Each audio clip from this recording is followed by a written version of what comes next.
Advokat Ropaun Rambe, Ketua Umum Pradin, singkatan dari Perkumpulan Advokat Indonesia.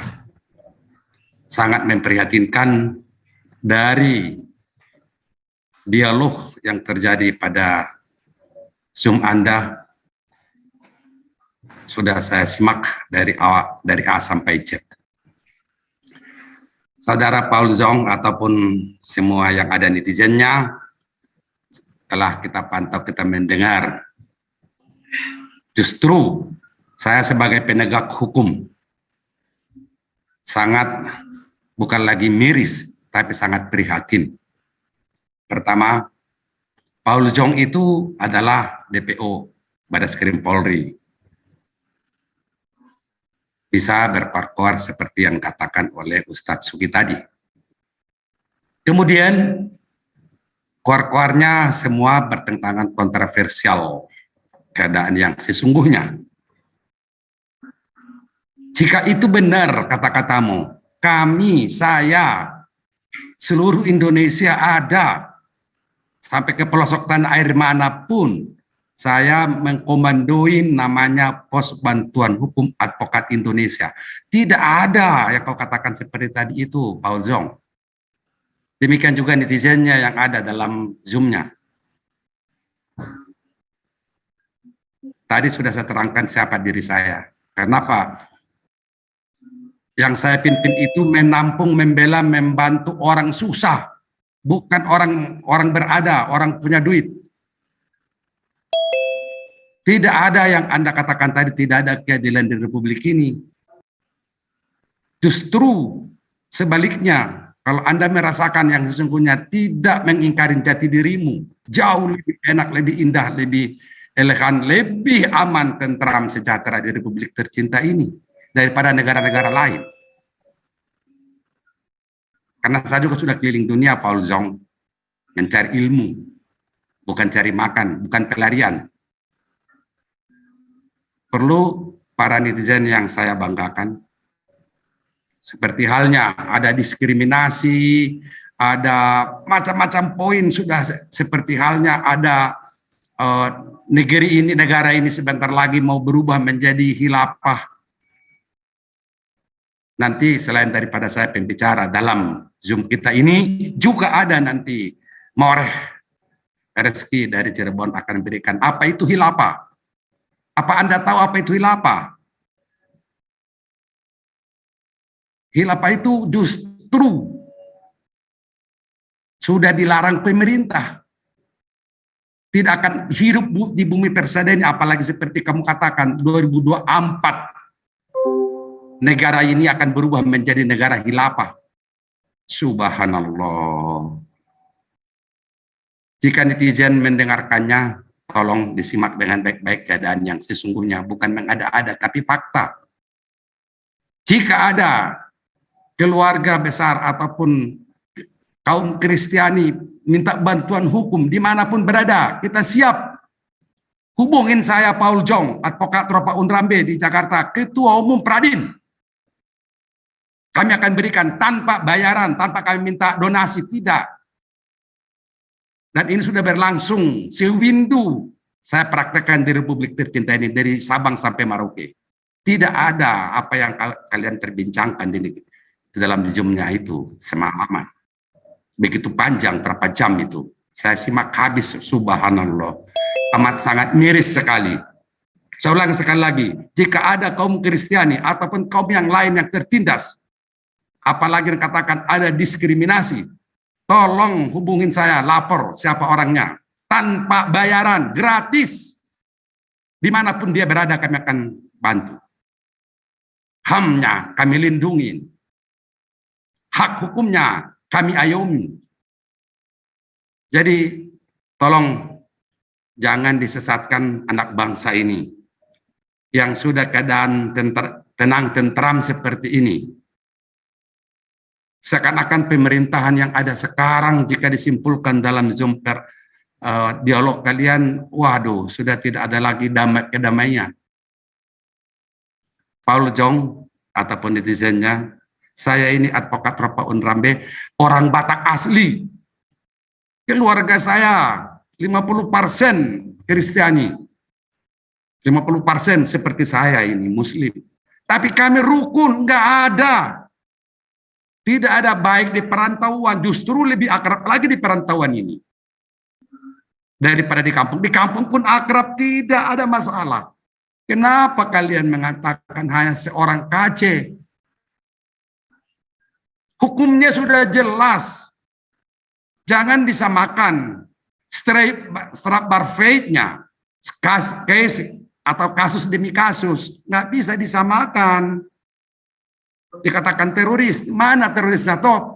Densus 88 masih aktif terus semuanya. Nggak ada, damai, sejahtera, tentram. Dengan adanya dialog netizen dengan netizennya Paul Zong, astagfirullah, subhanallah. Seakan-akan dunia ini mau pecah, nggak ada lagi arah rimba dari tercinta ini.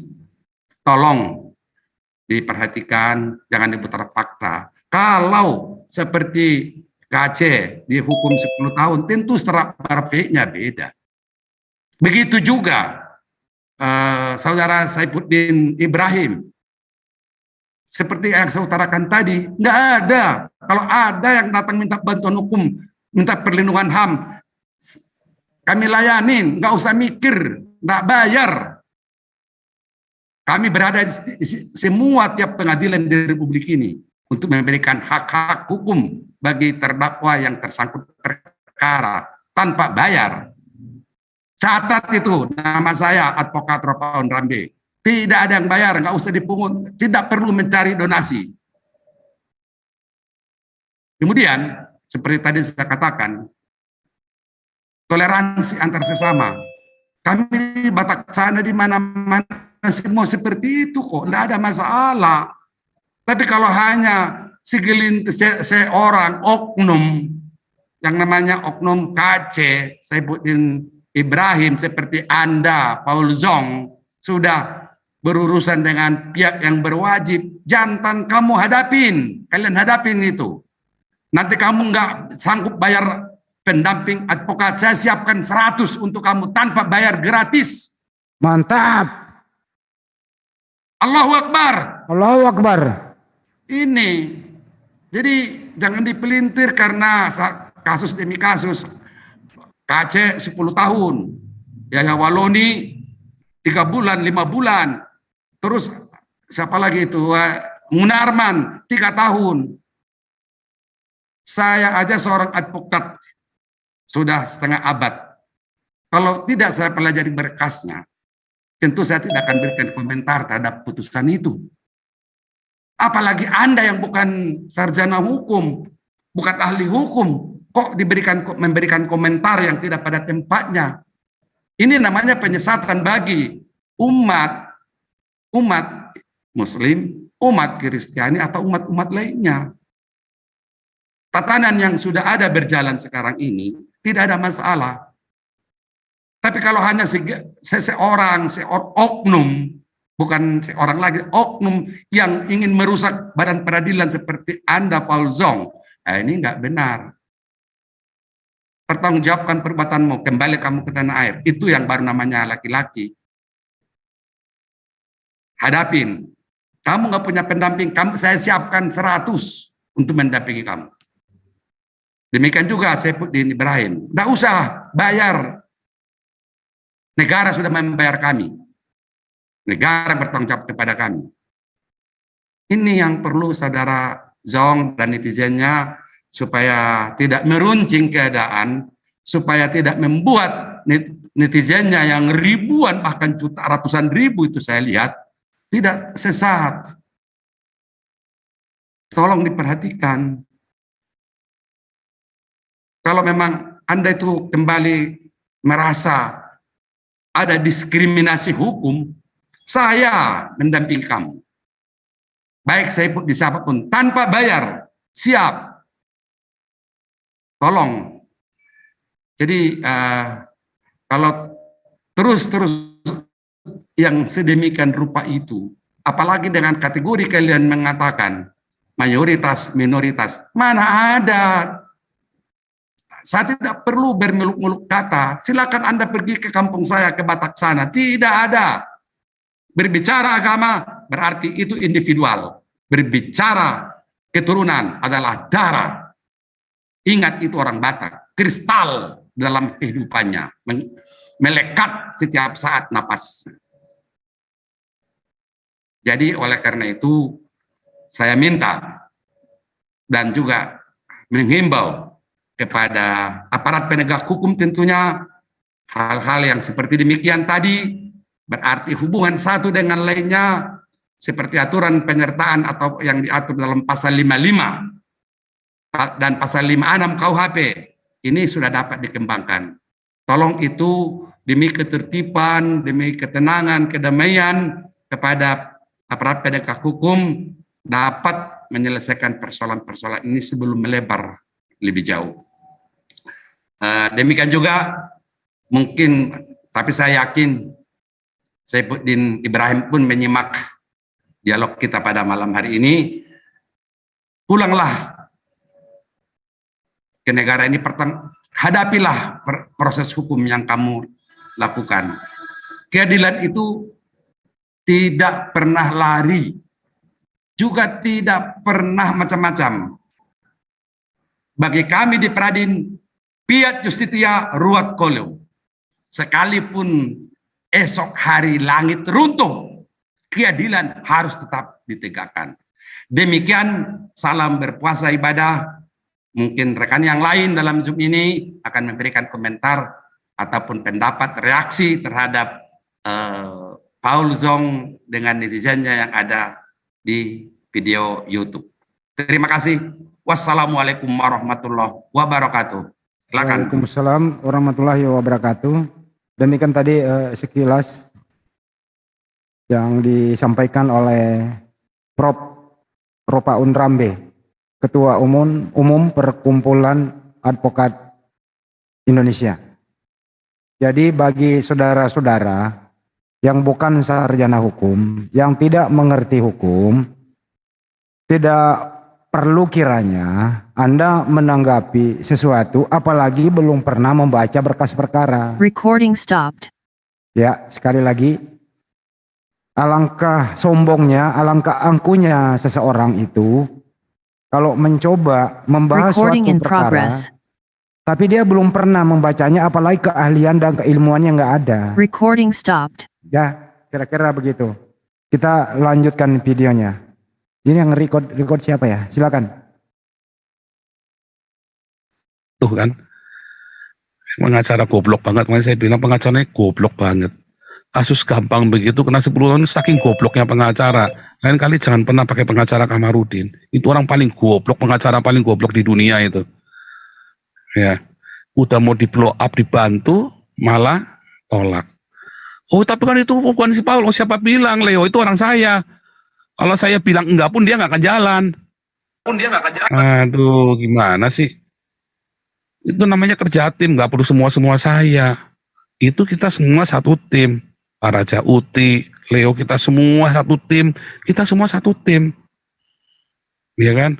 Kita ingin ada keadilan. Ya. Semua. Nah, itulah masalahnya. Beberapa orang juga nelpon saya minta dibantu cara cari suaka. Saya bilang, kamu punya paspor enggak? Enggak punya, ya repot. Stop, Ya, tapi katanya janji ada yang mau bikinin saya. Ya gini teman-teman ya. Ini si Paul Jong ini benar-benar sudah keterlaluan. Siapapun dia sikat. Ya, dalam hal ini bukan kami membela seorang advokat Kamarudin Simanjuntak ya. Tapi nggak pantas lah seorang advokat kamu katakan dengan kata-kata yang nggak pantas gitu ya. 18 kali persidangan kita mengapresiasi Kamarudin Simanjuntak dan kawan-kawan itu mendampingi KC dalam bersidang itu semua full power dia sudah mengeluarkan tenaga upaya begitu untuk mendampingi KC dalam persidangan. Tapi apa boleh buat, karena memang berat ini KC untuk dibela dalam hal membuktikan apa yang disangkakan. Jadi jangan mengatakan bahwa pengacara atau penasihat hukum KC itu hal demikian. Sudah maksimal kok dia. Tapi ya apa boleh buat, tidak satu pun pembelaannya itu diakomodir oleh hakim dalam putusan, dalam amar putusan untuk meringankan terdakwa. Jangan dikatakan penasihat hukumnya yang kayak begitu. Maaf ya, dalam kurung goblok, nggak bagus itu. Kasihan, udah berdarah-darah, siang malam, 18 kali persidangan, bolak-balik Jakarta, Ciamis gitu loh, katakan begitu. Ada apa kau ini? Jong. Pak Recording in Kamarudin mohon sabar progress. ya Pak. Mohon sabar, jangan mendengarkan orang kayak gini. Sebentar dulu. Silakan Opung. Aduh, sungguh sangat miris. Iya. 50 tahun saya jadi advokat, belum pernah saya mendengar ucapan manusia seperti ucapan si Jong ini. Benar-benar astagfirullahaladzim. Saya ini guru advokat seluruh Indonesia ini. Saya tidak pernah mengajarkan seperti Dimatiin satu akunnya Opung. Feedback. Sebentar. Ya. Saya jawab, entar. Sungguh sangat menyakitkan kata-katanya. Luar biasa. Goblok, bodoh, tolol. Aduh, sehebat apa sih Mr. Paul Zong ini? Sungguh menyakitkan. Sebelum seseorang itu sebelum diangkat menjadi advokat telah melalui pendidikan, telah melalui pemagangan, melalui segala upaya mencari ilmu menjalankan profesinya. Khususnya anggota saya di Pradin sudah mapan seluruhnya, sudah sanggup berpraktek. Nggak ada yang goblok. Yang goblok itu siapa? Yang bodoh itu siapa? Anda harus tahu fungsi peranan advokat di dalam peradilan pidana. Bukan membela kesalahan Paul Zong, tapi justru advokat itu fungsi peranannya melindungi, mengayomi hak-hak hukumnya seorang terdakwa, dalam hal ini KC. Ada nggak hak-hak hukumnya yang dilanggar ataupun yang diperkosa ataupun yang diabaikan dalam persidangan? Kami pendampingnya sebagai advokat. Itu fungsi peranannya, bukan membebaskan seorang penjahat. Saya ulang sekali lagi, fungsi peranan advokat di dalam persidangan itu bukan untuk membela penjahat agar hukumannya ringan, bukan. Tapi memberikan pengayoman perlindungan bagi seorang terdakwa dalam persidangan.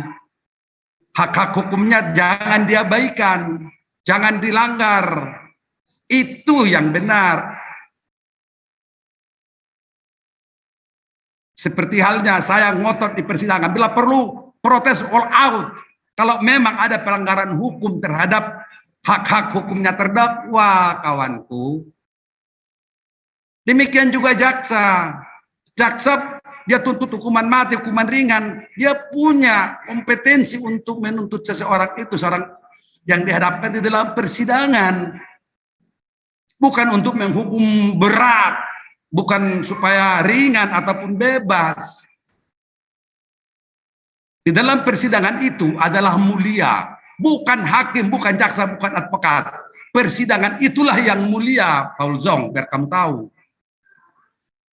Persidangan itu mulia dipimpin oleh hakim. Jadi kita punya advokat hak yang sama di dalam ruang persidangan itu. Apakah seorang terdakwa yang dia ini terbukti atau sesuai dengan surat dakwaan jaksa. Advokat itu melindungi hak-hak hukum terdakwa. Jaksa membuktikan surat dakwaannya di dalam persidangan. Hakim memutuskan. Itu namanya rangkaian strafbarfeit dalam teori hukum pidana. Bagaimana penerapannya? Bukan di tangan advokat supaya ringan, supaya bebas. Tidak, Paul Zong. Makanya kau belajar hukum dulu, kawan. Sedih kali kata-katamu itu saya dengar. Setengah abad saya jadi advokat goblok, bodoh, astagfirullahaladzim. Kamarudin itu sudah berpengalaman, sudah luar biasa itu. Dan kita pantau persidangan, dia tidak ada yang salah. Luar biasa perjuangannya. Saya ulang sekali lagi, fungsi peran advokat dalam persidangan bukan membela kejahatannya, tapi adalah memberikan pengayoman, memberikan perlindungan, hak-hak kliennya di dalam persidangan yang sedang diperiksa. Itu namanya sidang yang mulia. Makanya di persidangan itu selalu kerap kali kita mengatakan kepada hakim yang mulia, kepada jaksa yang mulia, kita juga disebutkan advokat yang mulia. Pada saat dalam persidangan itu berlangsung adalah mulia persidangannya, Paul Zong. Sekali lagi saya tekankan, tolong itu kata-kata diperbaiki, dicabut. Janganlah nodai profesi saya, profesi advokat. Saya belum kenal siapa itu Kamarudin Simanjuntak. Saya belum pernah komunikasi sama sekali. Tapi di dalam kata-katamu itu, saya termasuk di dalamnya. Kau katakan advokat bodoh. Korps saya sebagai advokat. Sangat menyakitkan kata-katamu. Subhanallah. Tolong diperhatikan kepada salah satu kekeliruan Paul Zong ini kepada netizennya, supaya tidak terjadi kesalahan dalam penafsiran ucapannya. Demikian Bang Andi, dilanjut. Oke, makasih Opung yang agak sedikit berapi-api ya. Jadi kalau advokat itu teman-teman semua ya, itu satu korps gitu ya, bagian dari penegakan hukum itu. Jadi tolonglah jangan mengatakan demikian. Tidak ada advokat yang bodoh. Semua sudah melalui magang dulu, ada kriterianya, kemudian diterbitkan oleh organisasinya. Baik dari Peradin, Peradi, dan seterusnya gitu. Mestinya juga Pak Oto Hasibuan turun tangan nih dari dulu nih, saya minta Pak Oto untuk segera turun tangan begitu. Kasihan Pak Kamarudin, kalau diberi harapan yang berlebihan, yang memberi harapan orang yang nggak ngerti akan hukum, seperti apa sih hak terdakwa itu, sebagaimana tadi yang sudah diterangkan oleh Prof. Rambe, bahwa terdakwa itu bukan minta dibebaskan, tapi perlindungan akan hak-hak hukumnya dalam persidangan. Itu yang perlu diperhatikan. Makanya kalau nggak ngerti hukum lebih baik tidak mengomentari hal-hal yang tidak ngerti. Nanti membuat semuanya semakin gaduh. Kasihan Pak Kamarudin dan tim. Ya, sudah 18 kali loh bersidang. Recording stopped. Kita sebagai umat muslim itu tidak pernah memberi penilaian yang macam-macam terhadap penasihat hukum itu. Karena apa?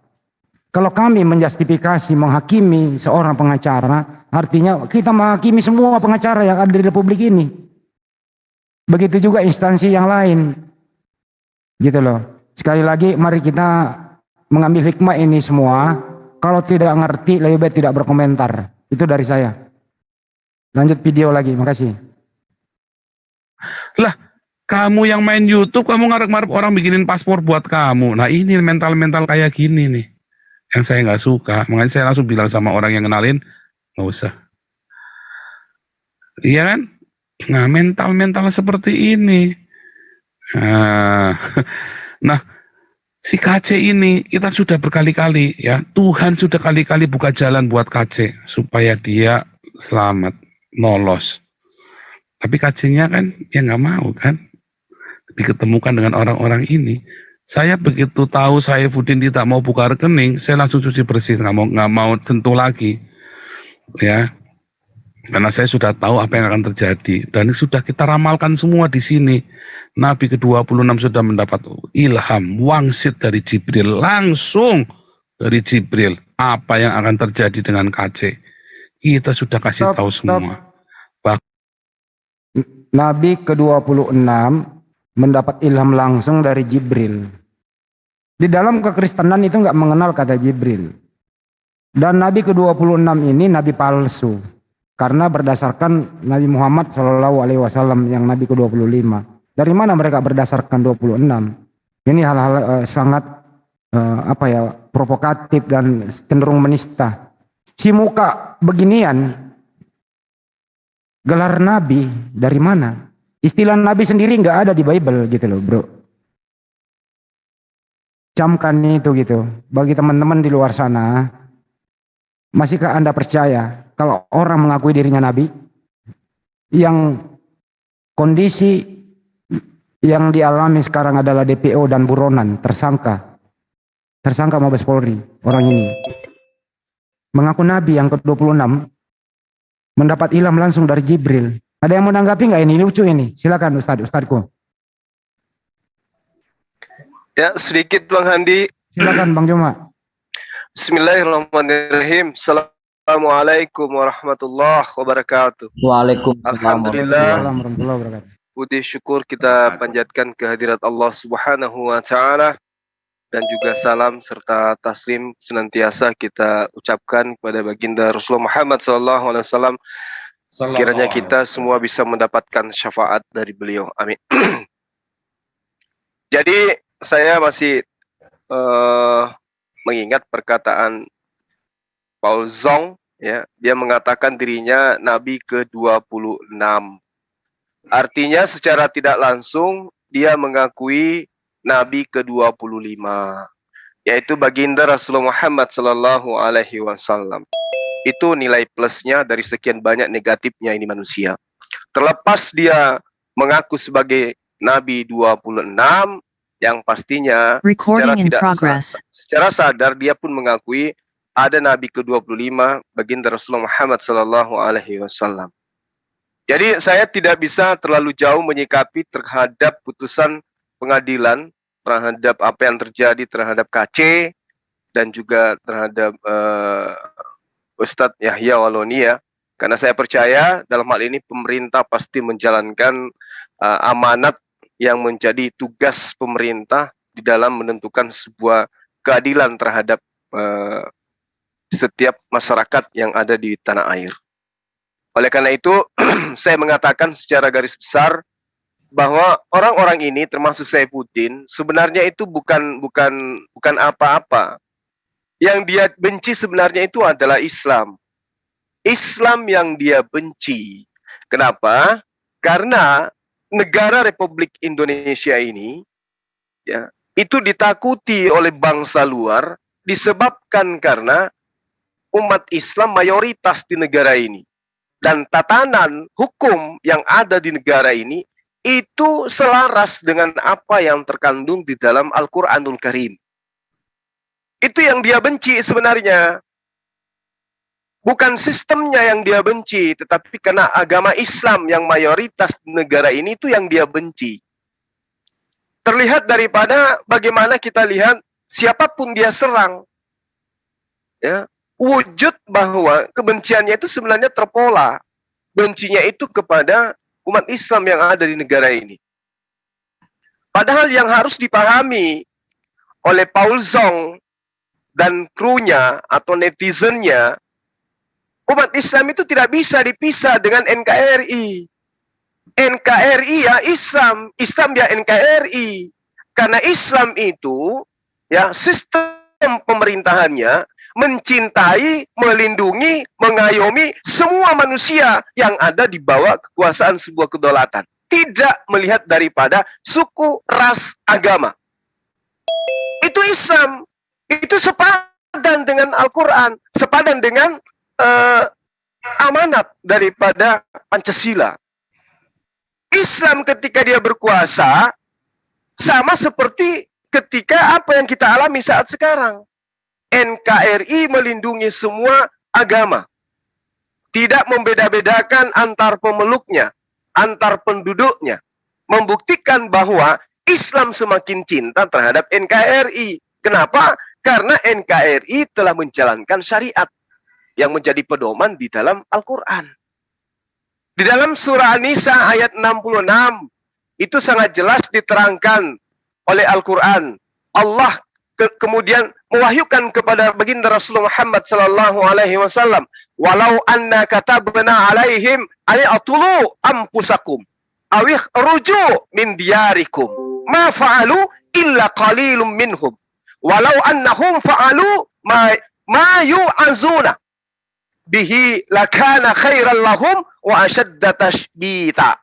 Jadi umat Islam itu tidak bisa kemudian dirubah pola pikirnya untuk kemudian bisa dipisahkan dengan NKRI atau membenci terhadap negaranya. Nggak bisa. Bahkan cinta kepada tanah air itu disetarakan dengan bunuh diri. Membenci tanah air atau meninggalkan tanah air itu disetarakan oleh Al-Quran dengan sama halnya dengan bunuh diri. Ayat ini menegaskan, An-Nisa ayat 66. Jadi kita tidak bisa kemudian, wah karena kita ini umat Islam, karena kita ini hakimnya Islam, kemudian polisi-polisinya Islam, jaksanya Islam. Oh, nggak bisa kayak begitu. Ini negara, hukum-hukumnya, aturan mainnya sudah sejalan dengan amanat Al-Quran. Jadi nggak bisa. Umat Islam tidak bisa dipisahkan dengan NKRI. Jadi upaya-upaya Anda untuk kemudian memisahkan itu tidak akan pernah bisa. Apapun cara Anda, Paul Zong, untuk kemudian melampiaskan kebencian Anda, itu terlihat dari kami yang memahami Quran, dari kami yang memahami apa yang terjadi di negara kami. Itu yang perlu kamu pahami. Sekali lagi saya katakan bahwa saya tidak terlalu peduli dengan si Saifuddin, dengan si KC, dengan siapapun, saya tidak peduli. Karena saya percaya kepada pemerintah mampu memberikan yang terbaik terhadap masyarakat, mampu memberikan yang terbaik terhadap negaranya. Itu yang saya pahami dan itu yang saya rasakan. Saya sudah puluhan tahun di negara ini, ya. Semua yang dilakukan oleh pemerintah terkait dengan pelanggaran-pelanggaran itu sudah berjalan sesuai dengan aturan mainnya. Jadi kalau misalnya Anda sakit hati dengan itu, ya jangan Anda menjadikan kebencian Anda itu, sakit hati Anda itu memperlihatkan adanya upaya memecah belah. Memang kami akui umat Islam, negara Indonesia adalah negara mayoritas Islam di dunia. Paling terbesar Indonesia ini. Oleh karena itulah kemudian kecintaan kami terhadap negara kami itu nggak bisa Anda ukur. Dan kecintaan kami terhadap negara ini bukan hanya kepada sesama Islam, tetapi kepada seluruh insan yang ada di negara ini, terlepas apapun agamanya. Kami cinta, kami sayang. Itulah indahnya Islam. Jadi sebenarnya bidikan itu sebenarnya adalah Islam. Itu saya tahu. Anda sangat sakit hati dengan mayoritasnya Islam di negara ini. Sehingga hari ini Anda membenci Islam, hari ini Anda membenci advokat, hari ini Anda membenci pengadilan, hari ini Anda mencaci maki polisi, hari ini Anda mencaci dan hanya mencaci. Kenapa? Karena sebenarnya ajaran yang Anda anut itu, katanya ajaran kasih itu sebenarnya tidak ada relevansinya dalam kehidupan yang sebenarnya. Karena itulah kemudian dari segala aspek yang saya lihat dari Paul Zong ini, dengan Saifuddin Ibrahim itu semuanya pincang, cacat dia. Cacat jasmaninya, cacat rohaninya, cacat pola pikirnya, cacat prinsipnya, cacat caranya memberikan edukasi pengajaran kepada orang-orang yang menjadi pengikutnya atau netizennya. Semuanya cacat, termasuk logikanya pun cacat.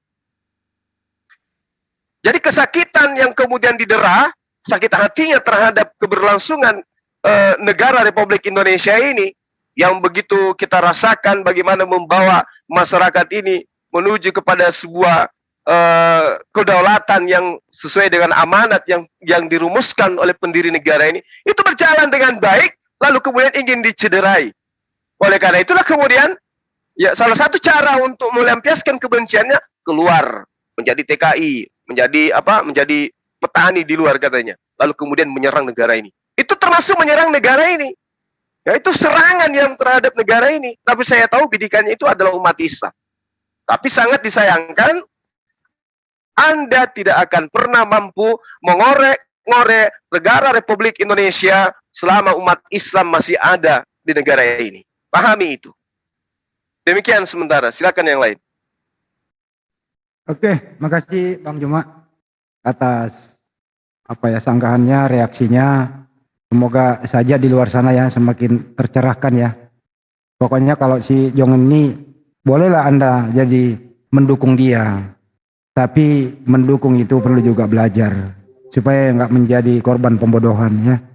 Oke, kita lanjutkan lagi videonya. Silakan. Bahkan yang membongkar si KC digebukin sama Jenderal Napoleon pun saya, Nabi ke-26 yang membongkar di sini, ya kan? Sampai wartawan pun tahunya dari saya kan. Itu sudah fakta kan, sudah saya upload ketika saya ngomong kan. Sekarang ini orang kok 10 tahun apa di dalam nungguin. Sampai ada isinya di Donasi sana. pun habis. Donasi pun korat-karit sekarang udah jelas kemana. Apakah Tuhan nggak tolong? Tuhan tolong melalui Nabi ke-26. 400 juta terkumpul dari sini. Bukan dari linknya Saifuddin. Kalau nggak percaya, Saifuddin suruh buka. Suruh buka. Lawang hari pertama Saifuddin di sini aja langsung ada yang transfer. Pak Saifuddin ini transfer 25 juta nih. Di sini tempatnya. Nyatanya sampai sekarang Saifuddin nggak berhasil ngumpulin dana buat KC kan. Sampai Gilbert turun tangan kan. Itu kan buktinya bahwa kumpulnya di sini. Begitu saya stop kan stop semua. Ya kalau mau bukti buka dong rekeningnya. Mana berani dia buka. Loh duit lagi. Loh bukan masalah duit lagi. Saya lagi mau kasih tahu Anda. Sadarkan Anda semua. Ya. Ini yang terjadi. Ya. Tapi kan Anda kan malah memaki-maki saya kan. Ini kan. Para anjing-anjing ini kan. Pak ngomongnya kok anjing? Loh iya Wahyu 22 ayat 15 berkata. Anjing-anjing tidak masuk surga. Kan sudah dijelasin. Saya ngomong itu anjing-anjing karena ada tertulis di Alkitab, ya. Orang yang membela idolanya dengan membabi buta, kayak anjing itu kan, makanya anjing-anjing tidak masuk surga karena dia tidak bisa melihat kebenaran. Mana anjing bisa tahu kebenaran? Nggak tahu, makanya nggak masuk surga. Orang yang membela idolanya dengan membabi buta itu adalah anjing-anjing. Waduh. Ini ada pecah kongsi juga. Aduh ini semakin semrawut ini si Recording Jong ini. stopped. Ada yang mau menanggapi nggak ini kalau nggak dilanjut? Oke dilanjut. Kalau bisa Kita dipercepat dikit. Ini nggak ada gunanya sebenarnya. Iya. Ya oke lanjut. itu sudah bukan tanggung jawab saya lagi, ya. Karena KC-nya 3 kali ditolong udah nggak mau. Jadi saya bilang, oh berarti memang dasar orangnya nggak mau. Kita sudah berusaha selamatkan dari lawyernya si Saifuddin ini, siapa itu, si Kamarudin CS. Kita sudah selamatkan dia, berusaha selamatkan dia, tapi kan nggak mau KC-nya. Ya udah, itu bukan tanggung jawab kami lagi, ya kan? Sudah bukan tanggung jawab saya lagi. Nah, dan yang lebih mengerikan lagi, seorang teroris dihukum cuma 3 tahun, si Munarman. Lucu kan? Anda kebayang nggak? Seorang koruptor, maling ayam sama koruptor hukumannya bisa sama. Anda kebayang nggak? Wah serem lah. 4 tahun, 3 tahun. Kan ada yang kecuali yang sudah menggurita itu ya. Tapi rata-rata kan koruptor itu cuma lihat tanan-tanan tipikor. Rata-rata 3-4 tahun sama saja Anda nyuri sepeda motor. Bedanya apa coba? Serem loh. Betapa rusaknya, bobroknya hukum di Indonesia. Wah, stop. Betapa remuknya. Betapa rusaknya bobroknya hukum di Indonesia. Kalau hukum dan bobrok di Indonesia rusak, tidak aman negara ini, bro. Waduh, ini keterlaluan ini. Gimana ini, Prof? Baik, memang tadi dari awal sudah saya berikan komentar, dia katakan bobrok hukum kita, karena dia tidak mengerti hukum makanya dia mengatakan bobrok. Sesungguhnya hukum kita nggak ada kurangnya, sudah rapih seluruhnya. Nggak ada yang namanya implementasinya yang menyimpang. Kalau mengenai Strafbar Faith, ini kita berbicara 1000 kali ucap pun yang saya sampaikan dia tidak akan masuk di otaknya karena dia bukan berlatar belakang edukasi hukum. Kalau dia berpendidikan hukum, dia pasti mengerti, dia tidak tahu. Ini makanya sehingga dia mengatakan lawyernya ataupun Yang berlebihan. penasihat hukum si KC aja dia bilang goblok bodoh, ini kan sudah keterlaluan. Jadi sudah lost control saudara Paul Zong ini. Itu dulu komentar saya, barangkali lebih jauh nanti Bang Yan bisa memberikan komentar. Silakan. Oke, makasih. makasih Opung. Yang pertama tadi saya dengar ada dana yang mengalir dari si Zong ya. Dari donasi Zong ini. Ini harus diwaspadai, mungkin penegak hukum harus melihat Zong ini siapa tersangkanya. Di situ ada pemufakatan jahat sebenarnya. Karena apa? Zong ini adalah tersangka, masih menerima uang hal itu. Ini harus diketahui. Makanya saya lebih senang kalau udah masuk ke dalam Zoom-nya ini. Terus yang kedua, secara fit yang kata Opung atau perkalinya masalah-masalah. Masalah A, masalah B, perkaranya Recording berbeda. in progress. Masalah A, masalah B, masalah C akan berbeda. Dan dakwaan jaksa pun akan berbeda karena memang keadaannya atau secara fit itu berbeda. Opung lebih tahu. Saya guru saya Opung Rambe. Jadi harus dijelaskan demikian. Oke, nanti kita akan jelaskan Opung, mohon maaf, bagaimana bukan perbandingan ya. Kenapa KC 10 tahun, kenapa Yahya Waluni itu 5 bulan, putusnya ya Bung, kenapa Munarman 3 tahun, kenapa Ahok, karena ada Ahok kalau nggak salah. Ahok 2 tahun, kenapa Ferdinand berapa tahun ya? 2 tahun juga. Nah ini harus dilihat ya. Bung, sebenarnya kita nanti Bung gitu. Tapi yang pasti saya jelaskan bahwa di sini ada satu uang mengalir nih antara Zong atau donasi melalui yayasan apapun itu namanya, walau alam sawab. Nah, apa melalui perorangan atau apa di situ kita akan kaji. Terima kasih Bung. Dilanjut Bang Andi. Recording stopped. Bang Andi. Negara Indonesia ini. Dan Anda mau minta maju, wah ini gara-gara soalnya nggak jadi Islam.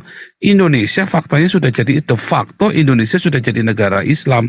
Itulah sebabnya orang Islam yang menista Kristen, yang masuk penjara cuma Yahya Waloni doang, yang lain nggak ada yang masuk penjara. Orang Islam yang masuk penjara karena menista Kristen cuma Yahya Waloni saja. Ya, cuma Yahya Waloni saja ya, Ade Armando, ya, Dini Siregar, kamu dengar. Ya, kamu jangan tipu rakyat Indonesia, jangan tipu orang minoritas. Bahkan Desak Made saja terang-terang menghina orang Hindu, nggak masuk penjara. Kamu masih mau pungkiri itu. Nah itu ya, ini anjing-anjingnya Ade Armando dan anjing-anjingnya Cokro TV yang ada di sini. Saya nggak main-main. Orang mengkritik nggak boleh, yang boleh cuman kamu yang boleh mengkritik. Sementara orang nggak boleh, yang boleh cuman kamu. Nah, itu faktanya. Saifuddin nggak boleh ngeritik. Saya, Paulus yang tidak boleh ngeritik. Yang boleh ngeritik cuma Abu Janda saja. Sama Denny Siregar, sama Ade Armando. Yang lain nggak ada yang boleh ngeritik. Ya kan? Lalu kami suaranya di mana? Hak kami untuk bersuara di mana? Nggak ada. Ya, itu kan bangsat dan biadab. Framing-framing seperti itu. Ya kan? Nah, terus kemudian nanti kamu tekuk, kamu terbalik, soalnya kamu pahlawannya. Kamu teriak-teriak, ya, nyatanya nggak ada hasilnya. Begitu saya teriak, langsung kan toanya dikecilin kan. Begitu saya teriak, langsung kawin beda agama boleh. Begitu saya teriak, langsung GKI Yasmin diurus bener-bener. Ya kan? Nah, sekarang saya teriak lebih keras lagi. Bangsat benar ini ya si MUI ini ya. Wah, bangsat benar ini. Stop. Ya. Stop sedikit. Ini nggak ada hubungan ya antara Kosman dengan perkara yang lain dengan Yahya Waloni tadi ya, nggak ada. Makanya Starbucks itu masalah yang lain. Satu, dakwaan. Pasal yang diterapkan dalam dakwaan. Putusan yang diputus dalam dakwaan. Dalam pasal-pasal putusan yang didakwakan itu. Putusan ya. Ini harus sesuai. Kalau misalkan sesuai, oke. Nah, kita akan kaji itu nanti. Yang berikutnya, MUI, mohon maaf, Majelis Ulama Indonesia. Anda lembaga. Apa bedanya dengan Damaris Pancasila? Di sini ada. Alamatnya di mana? Ada. Kami tahu. Di manakah salah satu pengumpul dana? Nederland. Siapa? Atas nama siapa? Enggak. Berarti bersama-sama ya 5556. Itu yang harus kita ketahui. Nanti kita akan buka-bukaan di sini. Saya yang JCC nggak pernah merasa sesuatu hal, tapi di sini harus diluruskan. Permasalahannya ini sudah tidak elok. Karena apa? Di balik ini pengikut-pengikutnya lebih kejam dari omongan ini. Dan tadi saya bilang tobing. yang menyuruh untuk ikut siapa namanya? Olzang Tobing. Ini Tobing siapa? I know that dia akhir bintang 1. Oke, kita buka-bukaan aja. Dilanjut. Videonya lewat aja dikit, lewat 44 lewat. Tainya Gilbert Lumoindong, bukan ya. Kasih itu nggak seperti tainya Gilbert Lumoindong. Kasih itu kalau ketidakadilan, dia teriak sekeras-kerasnya.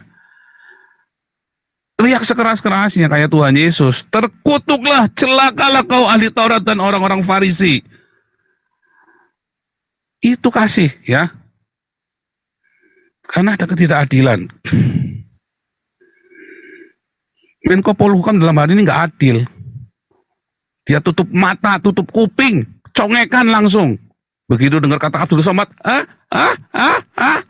congek langsung. Begitu dengar kata Yahya Waloni 5 bulan dihukumnya, congekan langsung. Begitu dengar Desak Made, congekan langsung.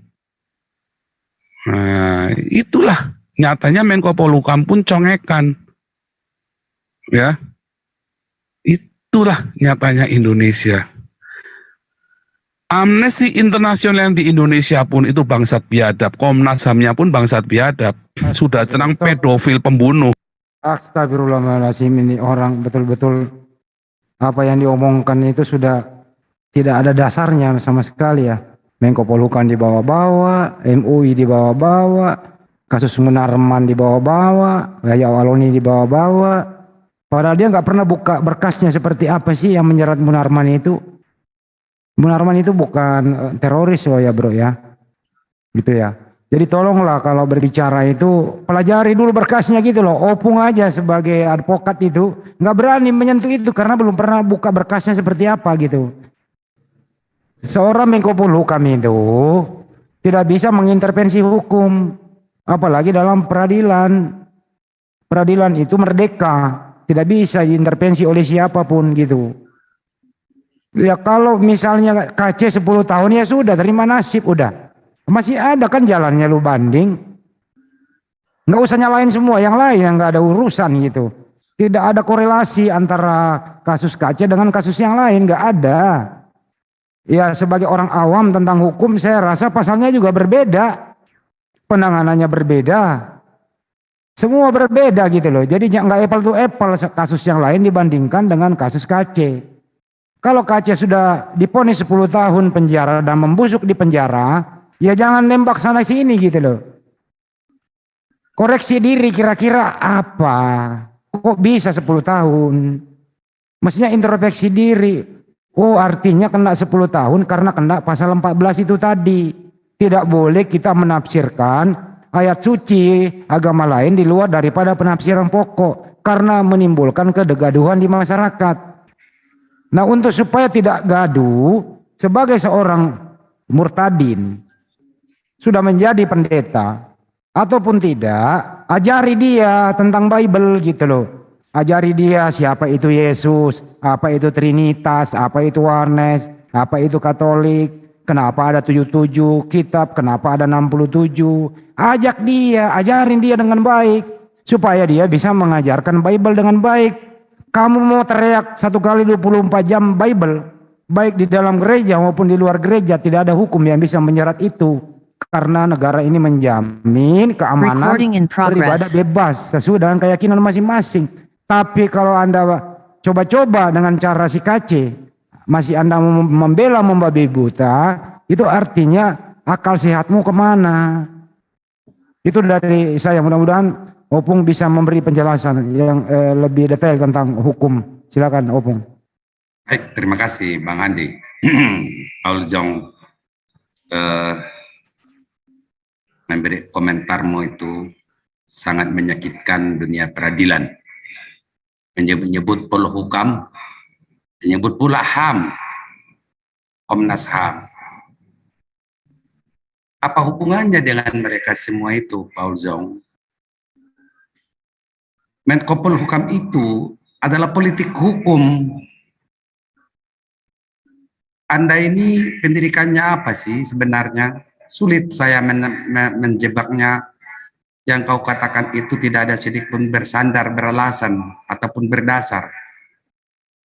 Komnas HAM, mereka 24 jam. Kapan saja asalkan ada orang sana piket kok. Di mana pelanggaran HAM-nya?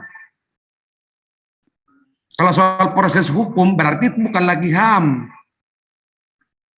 Nah, contoh kalau ada diskriminasi hukum pada kaum satu kelompok kaum umat apapun dia itu bisa mengadu ke Komnas HAM sana. Nanti mereka akan berikan rekomendasi. Anda harus tahu berbicara jelas agar tidak terjadi penyesatan terhadap umat. Nah, kemudian mengenai proses peradilan, kamu banding-bandingkan dengan putusan satu dengan putusan lainnya, tentu kasusnya berbeda. Saya yakin seyakin-yakinnya Paul Zong mendengarkan pertimbangan hukum terhadap kasusnya Kece itu karena sudah ditayangkan di YouTube. Saya yakin-yakinnya. Anda sudah mendengar semua itu di situ pertimbangan hukumnya. Demikian juga yang kau bandingkan tadi putusan Munarman. Yang terbukti dia itu apa? Bahkan Bang Handi tadi bilang dia bukan seorang teroris, berarti tidak terbukti terorisnya, cuman dia tersangkut dalam pasal lainnya. Kalau dikatakan teroris itu kan pelaku, langsung. Bukan Anda menjustifikasi ataupun mengadili sesuai dengan seudel-udelmu, seenak pikirmu. Nah, kembali kepada rekan saya, Kamarudin Simanjuntak. Dia sudah memberikan kok. Saya pantau, saya ikutin karena anggota saya pun banyak di Ciamis. Mulai dari awal proses persidangan sampai putusan, mereka selalu memberikan laporan kepada saya. Tidak ada penyimpangan hukum apapun. Juga secara berfaith itu adalah kompetensi wewenang hakim untuk memenuhi rasa keadilan. Keadilan bagi semua makhluk sosial, setiap manusia. Bagimu yang tidak adil, mungkin, tapi mayoritas semua adil. Makanya selalu kamu mengatakan mayoritas, minoritas. Tidak ada itu. Ini adalah secara berpet, ini adalah hukum. Kalau tidak demikian, negara ini mau kamu bawa kemana? Wah, luar biasa pendapat-pendapatmu untuk penyesatan. Saya ulangi sekali lagi saya ucapkan. Kalau ada diskriminasi hukum di mana saja, kapan saja, kami siap mendampingi tanpa meminta bayaran apapun. Terus satu lagi, kalau ada pelanggaran-pelanggaran HAM, kebebasan beragama kan sudah jelas diatur dalam hak-hak asasi. Kenapa Anda sesatkan pula itu pemahaman? Tidak ada. Tidak ada yang namanya penyesatan terhadap HAM-HAM hak asasi manusia di Indonesia ini. Kalau soal gejolak politik, jangan hubungkan agama politik. Nggak ada politik agama. Sampai sekarang ini tidak ada. Yang ada politik hukum ada. Tolong ingat itu. Jadi jangan kau perpolitisir tentang agama di Republik ini, kawan. Itu keliru, karena tidak ada kamus ataupun rumus tentang politik agama, tidak ada berpolitik. Ingat itu kata-kata saya. Tapi kalau politik hukum itu urusan Menko Polhukam. Di mana hukum seperti kamu katakan tidak adil. Yang tidak adil itu di mana menurutmu?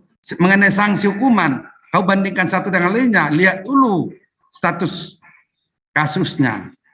Bagaimana kedudukan hukumnya? Jelas semuanya, siapapun yang tersangkut melakukan suatu kejahatan pasti ditindak. Ya, demikian Bang Handi dari saya. Mungkin rekan yang lain akan ada memberikan komentar. Silakan. Dikit Bung. Recording Saya stop. tambahin sedikit ya. Ya, silakan. Ini tadi Paul Zong ini sangat menghina Indonesia. Yang saya herankan, orang-orang yang ada di situ itu kebanyakan kan dari Indonesia. Kok tidak ada yang protes satupun? Apa hanya gara-gara MKT? Lalu luntur kecintaan mereka terhadap negara Republik Indonesia ini. Saya yakin ya kalau di antara kita, di mayoritas muslim ini, di Zoom kita ini, ada yang menjelek-jelekkan negara kita, pasti kita protes. Wah, tidak boleh, tidak seperti itu. Ya, jangan dijelek-jelekkan negara Indonesia. Nah, kurasa orang-orang yang di situ itu orang-orang yang hanya manis di bibir saja. Mereka sering teriak-teriak, kami NKRI, pret. Nyatanya mana? Ketika negaranya dihujat pada diem semua. Beda dengan kami, orang Islam. Begitu cinta terhadap negara ini. Ya, seandainya ada penjajah berani datang ke Indonesia ini, umat Islam yang akan menjadi garda terdepan.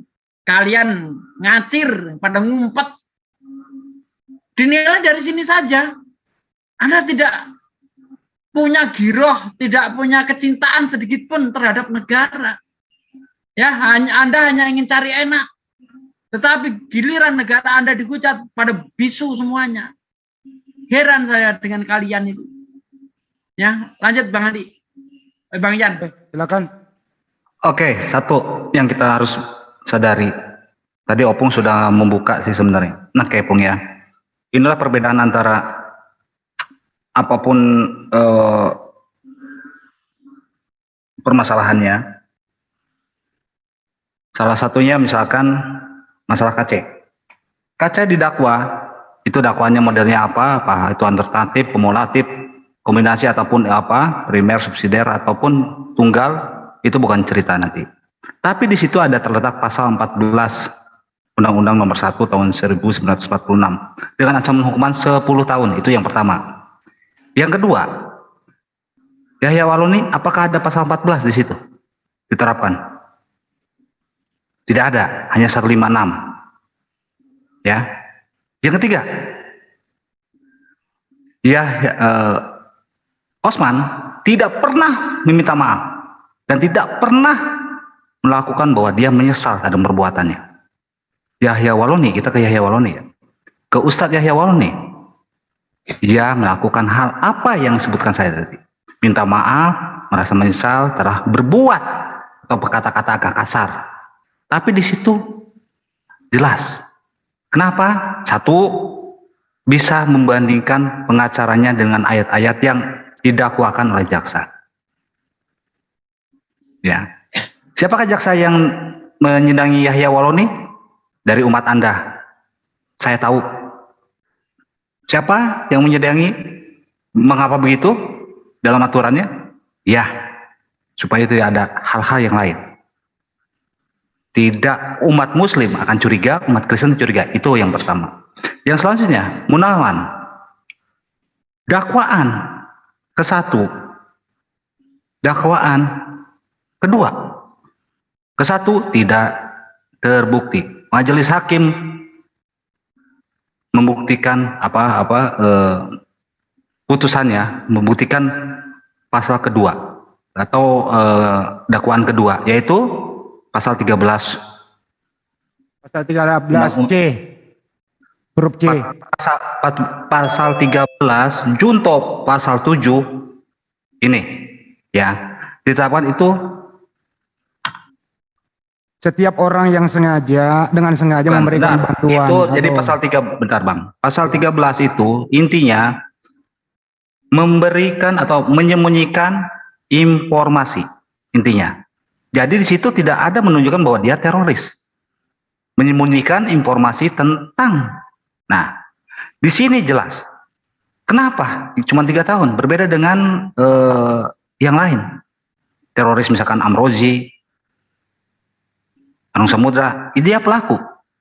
Yang selanjutnya, semua ya, ada 1, 2, 3 nih yang saya sebutkan. 1 ada mens rea. Ini harus jelas. Mens rea. Apakah mens rea Osman ini ada? Ada.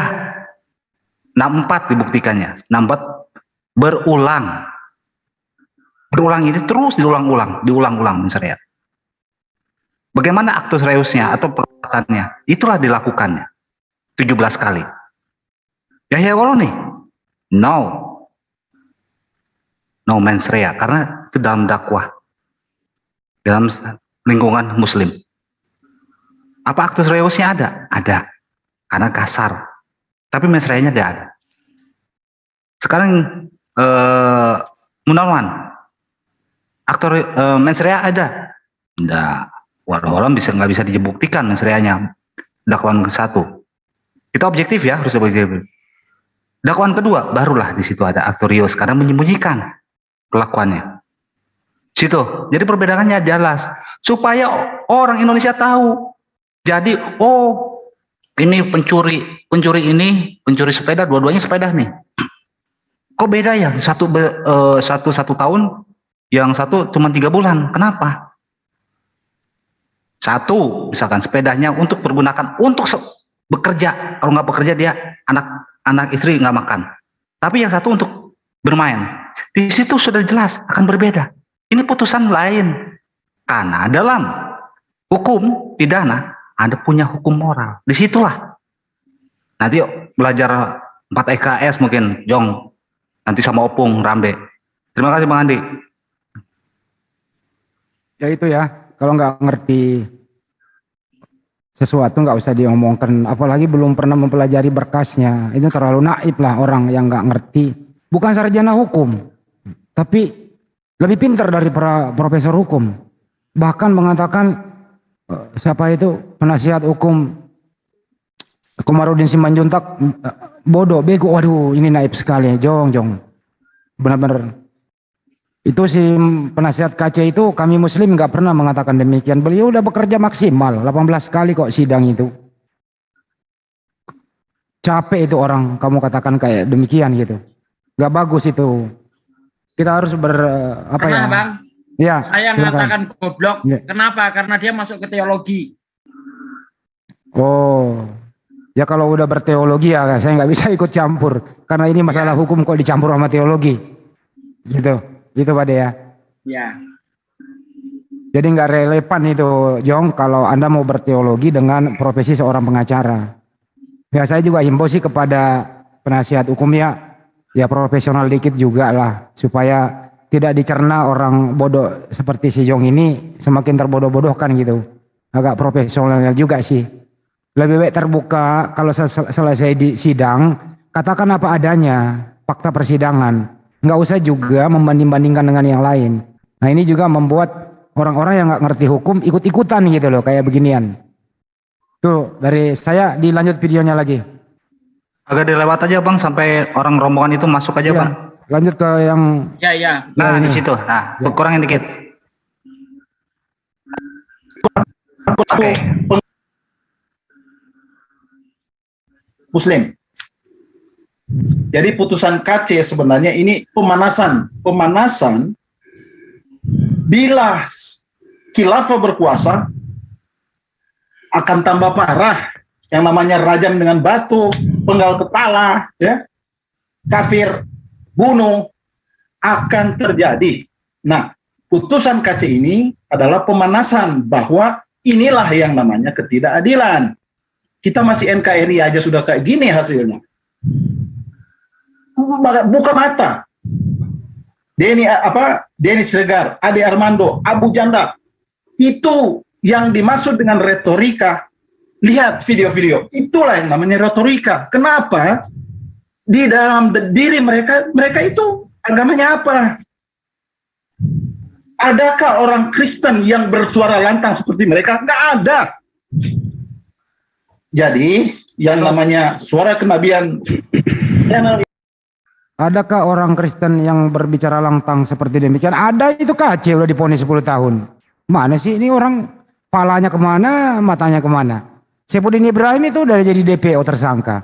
Si Paul Jong udah tersangka. Pala lu kemana semua? Enggak lihat itu. Mestinya ya teman-teman ya di luar sana ya. Kalau kalian punya 2 alat bukti, laporkan saja gitu loh. Jangan berkoar-koar di medsos. Jangan melapor di medsos gitu loh. Untuk melaporkan orang itu bukan melapor di medsos kemudian di-upload di YouTube, tapi di kantor polisi melapor. Gitu loh. Tapi saya rasa orang di dalam ini nggak ngerti bagaimana sih melapor. Apakah SPKT dulu atau seperti apa, nggak ada gitu, nggak ngerti. Ya saya ajarin cara melapor. Kalau kira-kira ada, menurut Anda datanya ada, cukup 2 alat bukti, laporkan ke polisi gitu loh. Gentleman dong. Kemudian konferensi pers. Seperti Ibu Rike Tiara Rotin Sulu yang melaporkan Saifuddin Ibrahim. Setelah dia melapor, LP-nya ada, konferensi pers. Nih, saya habis melapor nih dengan LP sekian atas tindakannya Saifuddin Ibrahim. Begitu dong. Masa kalah sama perempuan lu pada? Apa juga hubungannya KC dengan khilafah? Kalau KC udah divonis 10 tahun, nggak usah lu mengais-ngais kepada yang lain. Khilafah itu nggak mungkin terjadi di Republik ini. Indonesia udah berdasarkan Pancasila mutlak, tidak ada yang bisa ganggu gugat itu. Kalau ada yang mencoba-coba langsung kena pidana itu orang, gitu loh. Jadi nggak usah baper-baperan lah. Lebih baik konsolidasi ke dalam bahwa KC merupakan pelajaran buat kita semua. Ada Saifuddin Ibrahim nambah. Lu dukung semua. Ada Paul Jong. Bukannya lu dalam satu ruangan, Jong baliklah, pertanggungjawabkan perbuatanmu nak.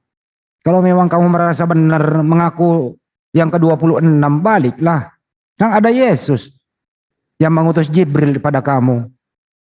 Masa kamu gak bisa lawan sih? Kan enak ngomong kayak gitu daripada menyalahkan orang lain tanpa bukti. Kan ngaco namanya gitu loh. Itu dari saya, makasih.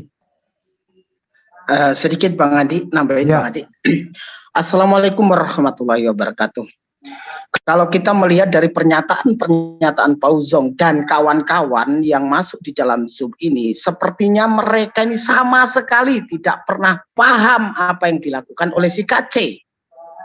Bahkan mereka itu tidak tahu sama sekali, hanya cuman koar-koar bisanya.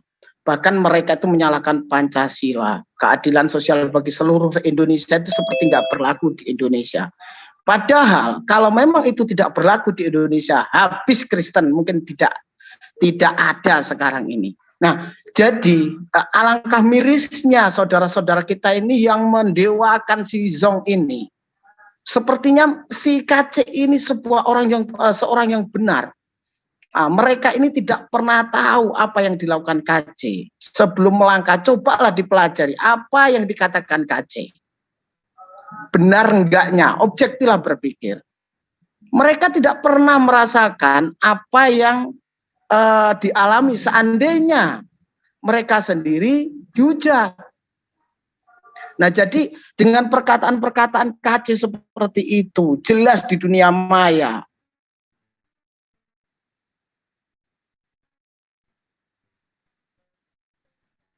Oke, udah Bang Erwin?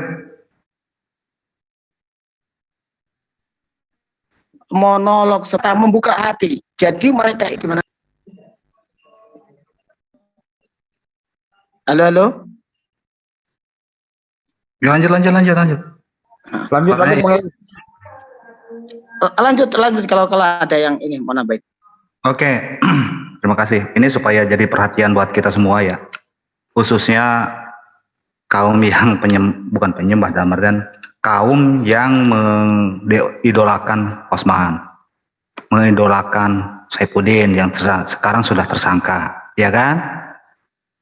Tersangka, walaupun belum ada. Apakah itu sudah ada kejahatan? Diduga, baru diduga. Oke, yang keduanya si Ozong memang dari dulu DPO, ya, wanted, dan dia sudah tersangka. Oke, yang pertama, yang harus tahu yang ada di dalam Zoom ini, yang tadi ngomong siapapun di sini nih kelihatan semua, dan videonya kami sudah alhamdulillah sudah kami save, kami download yang ini. Bang Erwin, kameranya ditutup, Bang Erwin. Bang Erwin, kameranya ditutup. Ya, lanjut. Oke. Yang ada di sini, ingat ya, penyertaan dalam tindak pidana. Ini dalam buku KUHP bab kelima. Saya buka buku kecil saya nih. Ini buku bab kelima ini, dan buku saya ini tentang dan dilengkapi dengan Undang-Undang Nomor 27 tentang perubahan kitab undang-undang hukum pidana yang berkaitan dengan kejahatan terhadap keamanan negara. Ingat ya, di sini ada Tobing, gua tahu Tobing siapa, bintang 1 saya bilang. Nanti kita akan ini, saya bukan apa-apa, dia TNI, harusnya dia lebih Pancasilais daripada mereka-mereka ini. Itu ya. Yang pertama, pasal 55 melekat pada mereka-mereka. Ayat 1, dipidana sebagai pelaku tindak pidana. Tapi masuk tidak? Yang keduanya, bukan kedua, benar-benar ayat 1.1, mereka yang melakukan, yang menyuruh melakukan, dan yang turut serta melakukan perbuatan. Coba tadi perbuatan banyak, nanti kita lihat apa ini perbuatan sini sudah melawan hukum. Saya sangat di sini aja, ini supaya jelas nih. Siapa saja di sini, siapa saja yang masuk di Zoom ini, siapa saja yayasan yang ikut serta dalam sini, itu ikut serta. Yang keduanya, poin pasal 55 ayat 1 huruf 2. Mereka yang dengan memberi atau menjanjikan sesuatu dengan menyalahgunakan kekuasaan atau martabat, dengan kekerasan, ancaman atau penyesatan, atau dengan memberikan kesempatan sarana atau keterangan sengaja menganjurkan orang lain supaya melakukan perbuatan. Siapa yang melakukan itu? Jong. Itu ikut serta. Terus yang ke-56 ya, kita buka-bukaan aja nih. Kita baca lagi. Pasal 56 dipidana sebagai pembantu kejahatan. Mereka yang sengaja memberi bantuan pada waktu kejahatan dilakukan. Tolong di-mute dong. Nah, ini siapa yang dilakukan? Aceh. Osman. Siapa yang menyuruh bantuan itu? Banyak. Nah, itu harus diperiksa juga nih, ikut serta nih si Osman. Yang ikut serta termasuk tadi Tobing yang menyuruh, menganjurkan, kan itu ya. Poin kedua, 56 ayat 2, mereka yang sengaja memberikan kesempatan, sarana atau keterangan untuk melakukan kejahatan. Itu 5556 ayat 1 ke 1 ke 2 itu udah kena. Saya yang JCC, saya bisa menjamin hal ini. Yang ada di sini termasuk salah satu yayasan yang ada di sini membantu Zong sebagai tersangka. Terima kasih Bang Andi, dilanjut. Ini harus penting banget ini. Lanjut video.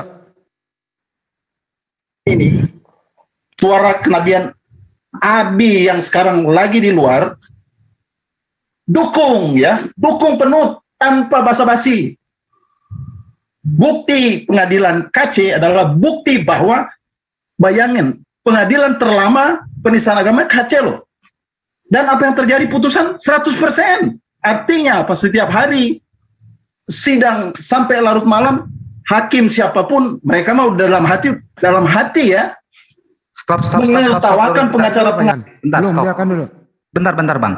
Tadi dukung Abi itu siapa? Yang ada di Amerika sekarang Bang. Iya. Ini 556. Oke, dia lanjut Bang. Udah dicatat dulu aja nanti sekalian. Lanjut. Acara ini, kamu mau ngomong apapun, setebal apapun, pembelaanmu tetap 100%, 10 tahun. Ini buktinya. Nah, saya bicara ini kedengarannya marah ya. Bukan marah. Haruskah Papua merdeka? Bukan Papua sebenarnya. Papua, Manado, Kupang, Nias, mana lagi? Batak. Ya mungkin saatnya kita harus berpisah, bahwa ya nggak bisa kalau kayak gini toh. Oh, ini harus ditutup dulu. Stop. Tapi saya ada solusi, Pak Paul. Nah, ini ada momen, ada beberapa item nih. 1, vonis KC 10 tahun, ini sudah ada konspirasi. Karena tidak ada yang meringankan sama sekali. JPU 10 tahun, vonisnya 10. Ya itu dari dulu lah. Kan dari dulu dilarang untuk tidak membahas kitab suci orang lain. Kamu udah ada hukumnya. Kamu nggak pernah larang si KC. Justru kami Muslim yang melarang, mengingatkan. Kemana aja lu selama ini? Nanti setelah diponis baru lu pada menangis Bombay. Membanding-bandingkan dengan yang lain. Sekarang kamu mendukung Saifuddin Ibrahim. Dukung aja. Dukunganmu kalau kamu normal, kalau kamu sehat, siapkan data. Apa yang diucapkan Saifuddin Ibrahim itu benar adanya, bantu dia di pengadilan. Kalau kamu sarjana hukum, maju sebagai PH-nya, itu yang benar. Itu satu. Yang kedua, yang ketiga, ini berbahaya. Ini orang ini udah makar. Ini saya harap kepada pihak kepolisian, ini orang sudah makar, ini orang harus ditangkap. Dan segera kalau di luar sana ini harus orang dilaporkan yang berbicara di forum ini untuk menggagas beberapa provinsi untuk merdeka. Nah, ini orang provokatif, ini waduh, ini benar-benar sudah makar dan sudah melanggar hukum di Republik ini. Mengadu domba, menghimbau dengan nada emosi beberapa, saya nggak usah menyebutkan dan mengulang kembali provinsi mana yang dimaksud suruh merdeka. Ini harus segera ditangkap orang ini.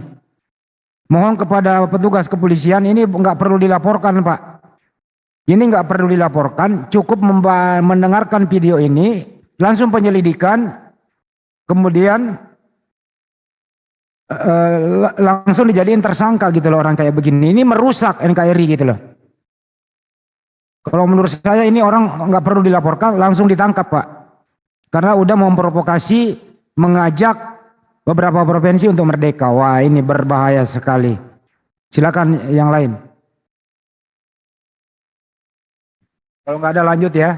Sekali lagi kami himbau kepada pihak kepolisian, tolong ini video diputar ulang, kemudian tangkap orang ini yang menyuruh atau menghimbau untuk beberapa provinsi untuk merdeka.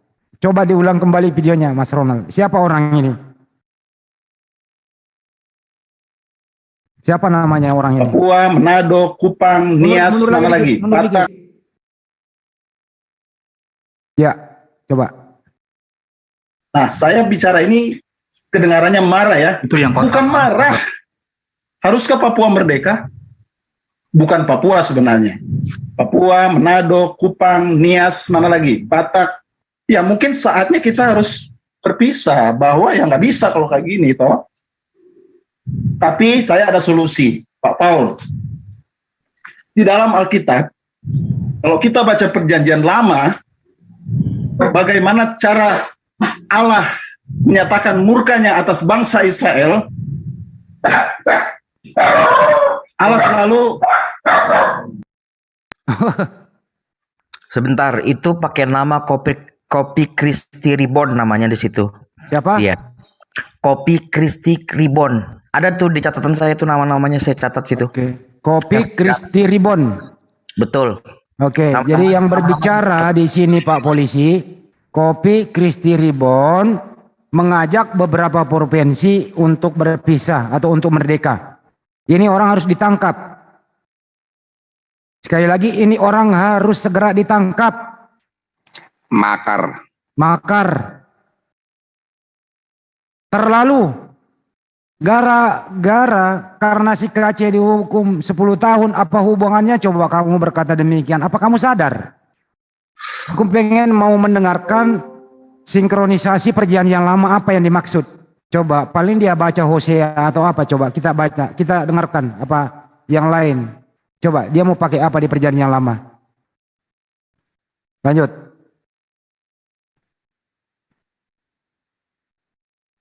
Lanjut, coba dia pakai ayat apa di perjanjian lama.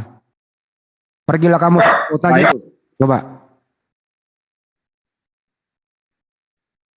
Lanjut video. Jadi, mari kita pakai cara yang tertulis. Cara tertulis adalah ketika kita berseru dengan sekencang-kencangnya kepada Allah, Tuhan Allah, alam semesta, bahwa ada ketidakadilan di sini. Ada ketidakadilan yang sedang terjadi di negara kita ini. Kita berseru hanya kepada Dia, dan Dia akan turun tangan. Saya yakin, percaya, Dia akan berkarya. Murka akan ada di sini. Jadi, ya kita cuma bisa mengampuni siapapun yang memang hanya beretorika. Tetapi buka mata ya. Dukung penuh channel seperti ini ya. Dukung penuh apa suara Abi sekarang. Abi sekarang lagi live sudah 5.000 yang ikut. Saatnya menyatakan kebenaran yang sesungguhnya. Pengadilan KC bukti persiapan. Kalau sudah khilafah berkuasa, putus leher. Omega Suparno dulu itu bukti bagaimana penginjil itu dibunuh. Ya, jadi yang namanya kafir ya persoalannya ya kan itu memang sudah tertulis dan diajarkan. Jadi ya sewajarnya memang di Arab sana 2.500 ayat, nah Abi hanya menyarankan 300 ya.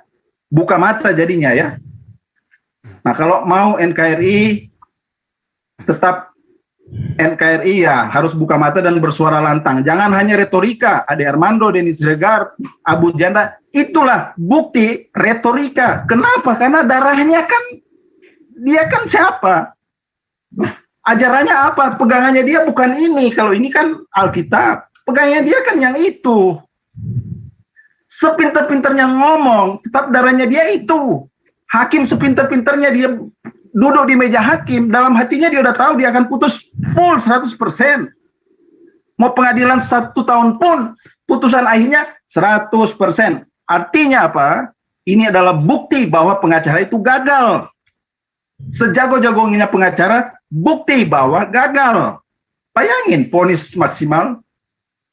Jadi, semoga suara saya yang keras ini didengar oleh Tuhan alam, semesta alam, Tuhan semesta alam, bahwa umatnya sedang tertindas.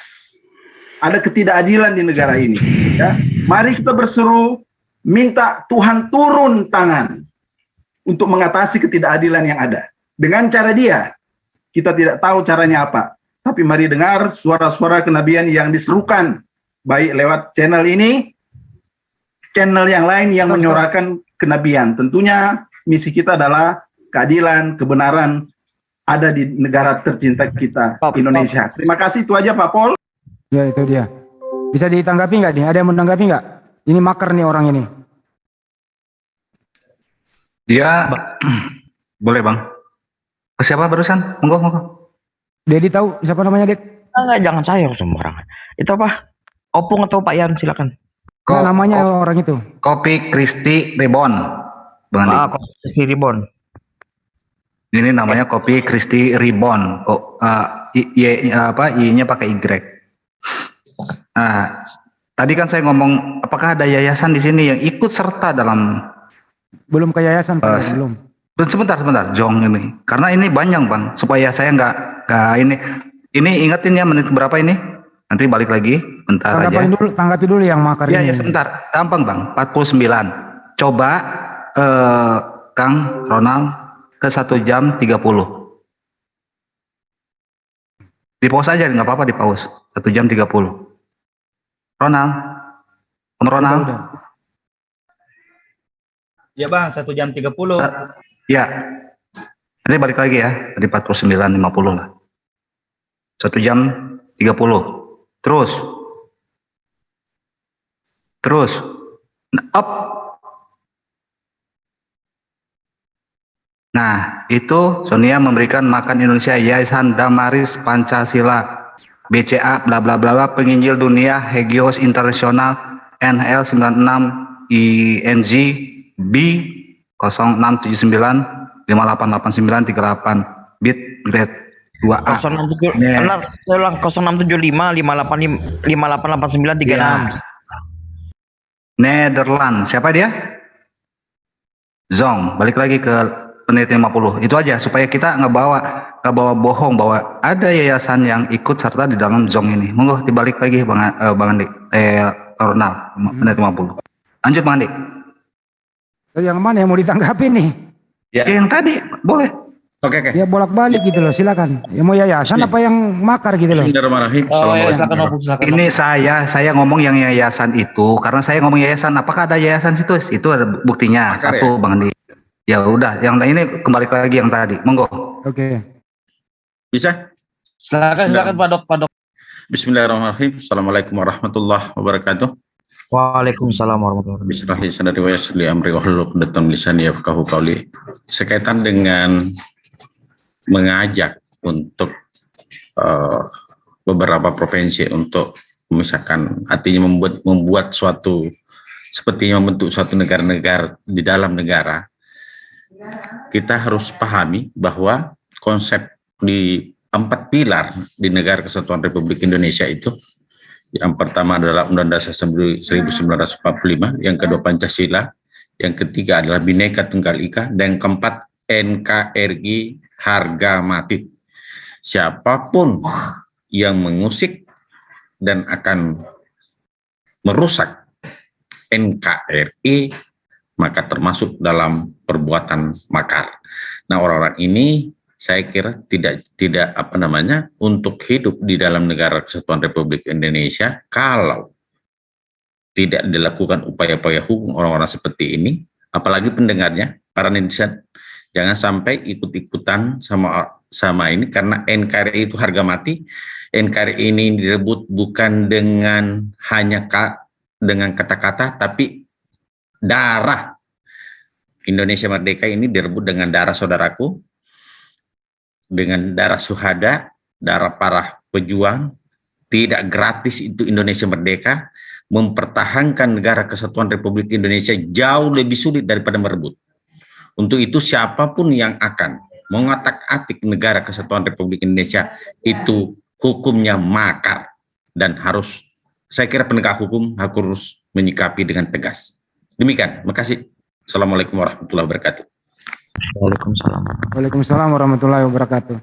Sekali lagi orang ini harus segera diproses hukum. Ini memecah belah bangsa. Dia nggak paham kali. Yang menjajah Indonesia, yang menjajah kita selama 350 tahun adalah Belanda, yang mayoritas adalah agama Kristen. Yang melawan penjajah itu adalah para santri, kaum syuhada, ulama bersatu padu dengan teriakan Allahu Akbar, Indonesia merdeka.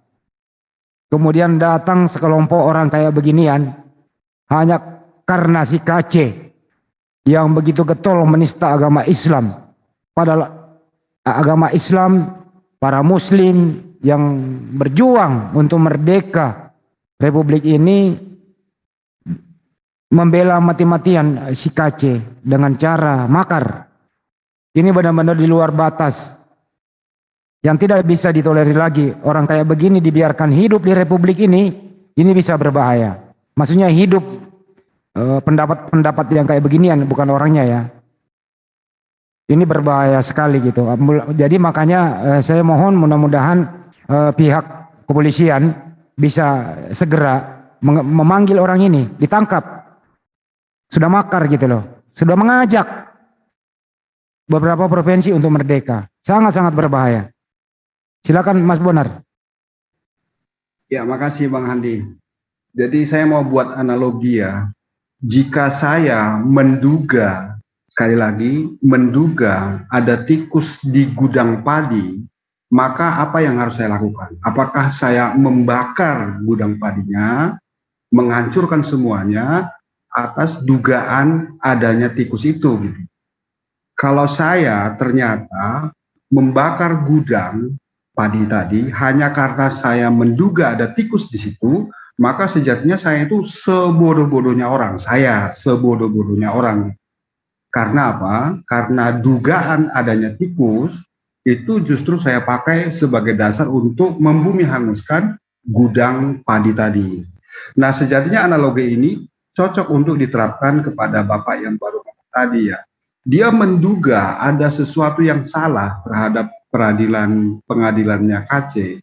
Lalu kemudian dia minta supaya provinsi-provinsi lain yang dominan Kristen itu memisahkan diri. Itu kan sama seperti saya tadi, sebodoh-bodohnya orang itu.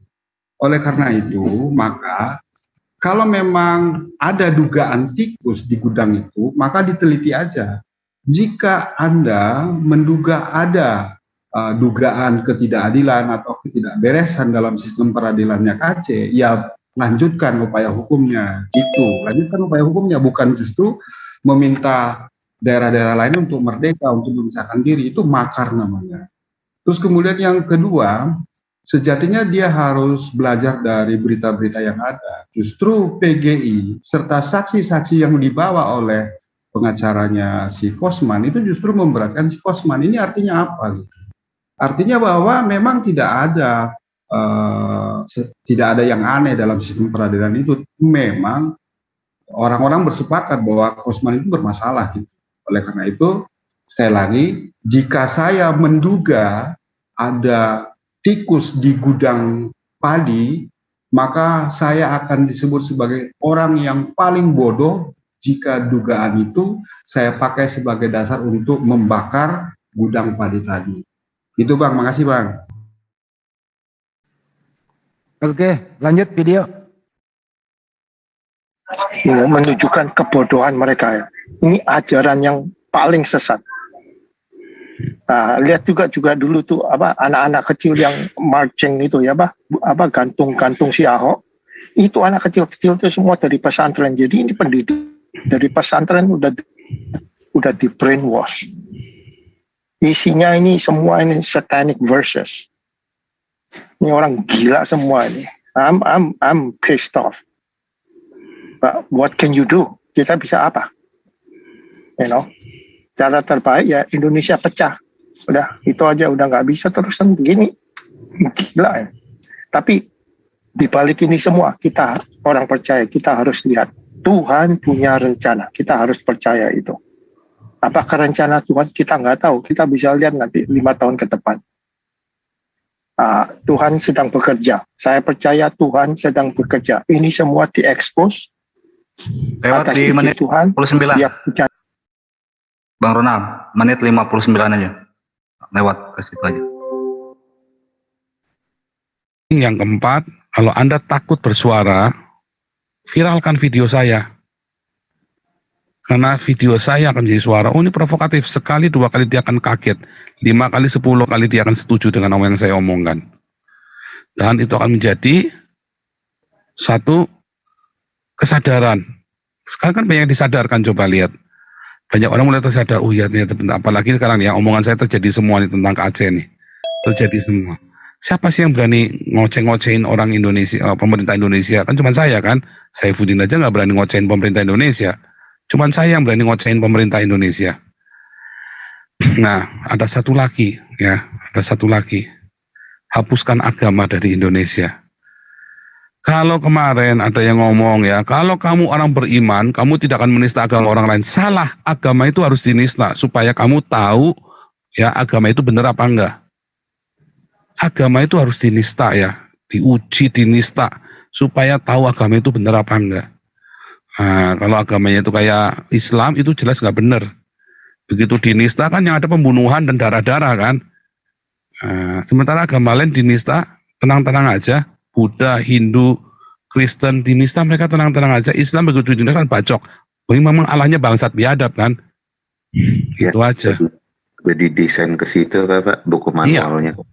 Makanya kita sudah ngerti. Makanya agama itu memang harus dinista supaya orang tahu imannya itu benar apa enggak. Nah, kalau imannya pengen yang bunuh gara-gara agamanya dinista ya berarti itu agamanya kamu enggak benar. Kepanjangan nanti stop. Dilewati aja, agama harus dinista. Saya bertanya kepada teman-teman di luar sana ya, atau kalau ada yang ingin naik kemari silakan. Memang ada ajaran di Bible atau ajaran Yesus mengatakan kamu harus menista agama? Seperti ujaran si Jong ini gitu. Saya rasa di Bible nggak ada kok. Yesus nggak pernah memerintahkan orang saling menista. Yesus mengajarkan ajaran kasih kan gitu ya. Karena kebalik. Nah alangkah naibnya orang-orang di sini akhirnya diprotes. Jong lu salah lu. Di Bible nggak ada kayak gitu. Tapi orang-orang yang kayak gini ya mau biar nggak ada di Bible yang penting si Jong ngomong ayo diamini aja udah. Kenapa? Karena kace semua nih biang keroknya nih. Gitu. Jadi ya teman-teman di luar sana ya. Tidak ada ajaran agama manapun yang ada di Indonesia diakui ini untuk menganjurkan untuk menista. Tidak ada. Itu dari saya. Ada mau nambahkan? Ada Bang. Yang pertama, dia ngoceh siapa yang berani melawan pemerintah? Ya, dia akan berani karena di luar terjangkau. Satu, dia agama harus dihapuskan. Berarti agama yang ada saat ini di Indonesia 6 agama. 5 agama dan 1 kepercayaan. Berarti Islam, Kristen, Katolik, Hindu, Buddha, Konghucu, dan kepercayaan itu harus dihilangkan. Yang nggak suka dengan agama adalah komunis, jelas bahaya laten. Dan pernah si Jong bilang, dulu nenek moyang saya membantai para ulama. Satu, yang kedua, setelah itu ulama dengan TNI membantai nenek moyang saya. Kejadian itu sebentar Pak. Aja Pak Yan, kalau nggak ada di sini jangan nambah itu namanya Pak Yan. Kalau nggak ada di video memang ini, ada Bang, di si Jong pernah bilang gitu, masih ada videonya. Aduh. Iya, tapi cerita lama Pak Yan. Ya udah lanjutlah. Oke. Bang Handi mohon izin. Iya. Bisa ngutip Bible nggak Bang Handi? Janganlah. Satu aja mohon izin. Ya silakan. Jadi ini mohon izin Bang Handi ya. Jadi ini tentang Matius 5 ayat 20. Yesus berkata bahwa jika hidup keagamaan kita tidak lebih benar daripada hidup keagamaan ahli-ahli Taurat dan orang-orang Farisi, sesungguhnya kita tidak akan masuk ke dalam kerajaan sorga. Sehingga bahwa agama harus dinista itu adalah sebuah keyakinan yang justru salah, dan harusnya teman-teman yang ada di Zoom itu pada saat itu paling tidak ada 1-2 orang yang mengatakan jangan gitu Bang Paul gitu. Karena apa? Karena memang Yesus mengajarkan bahwa kita harus punya kehidupan keagamaan yang lebih baik, semakin hari semakin lebih baik. Itu yang diajarkan oleh Yesus gitu. Nah, tapi kalaupun kemudian Pak Paul Zong menganggap bahwa agama harus dinista, dan kemudian orang-orang di dalam itu semua bersetuju dengan kokoplakan itu, ya itu terserah pada mereka gitu. Tetapi yang kita baca di Bible itu berbeda gitu. Itu satu. Lalu kemudian yang kedua, memang beberapa teman-teman Kristen tuh enteng mengatakan untuk menghapus agama, karena Kristen itu sejatinya bukan agama ya. Ada banyak orang-orang Kristen yang mengatakan bahwa Kristen itu bukan agama. Mereka mengakui itu sebagai agama hanya karena di Indonesia harus ada kolom agama di KTP. Sehingga mereka enteng untuk mengatakan bahwa agama itu harus dihapuskan. Lalu kemudian yang ketiga, dia menduga bahwa agama Islam itu seperti yang ada dalam pikiran joroknya gitu. Nah, menurut saya gini, jadi rendahkan hati, lalu kemudian pelajari Islam dengan baik. Apa sih yang diajarkan oleh Islam gitu? Apakah memang Islam itu mengajarkan berlomba-lomba berbuat jahat gitu? Kan ya enggak gitu. Di dalam Islam itu justru kita itu disuruh untuk berlomba-lomba berbuat baik. Di Islam itu tidak ada penebus lain kecuali ya, perbuatan baik kita sesuai dengan kehendak atau ridho dari Allah. Sehingga pada prinsipnya bahwa Islam itu memang didorong untuk berfastabiqul khairat, berlomba-lomba berbuat baik. Demi apa? Demi ridha dari Allah. Kami tidak punya penebus. Oleh karena itu sangat salah untuk mengatakan bahwa Islam itu mengajarkan keburukan. Nah, ini kan sulit diterima oleh teman-teman yang ada di dalam grup itu, sulit diterima. Oleh karena itu maka solusinya adalah ya merendahkan hati untuk kemudian mempelajari apa sih peran perbuatan baik di dalam Islam. Mengapa sih orang Islam itu tidak punya penebusan seperti di dalam Kristen gitu.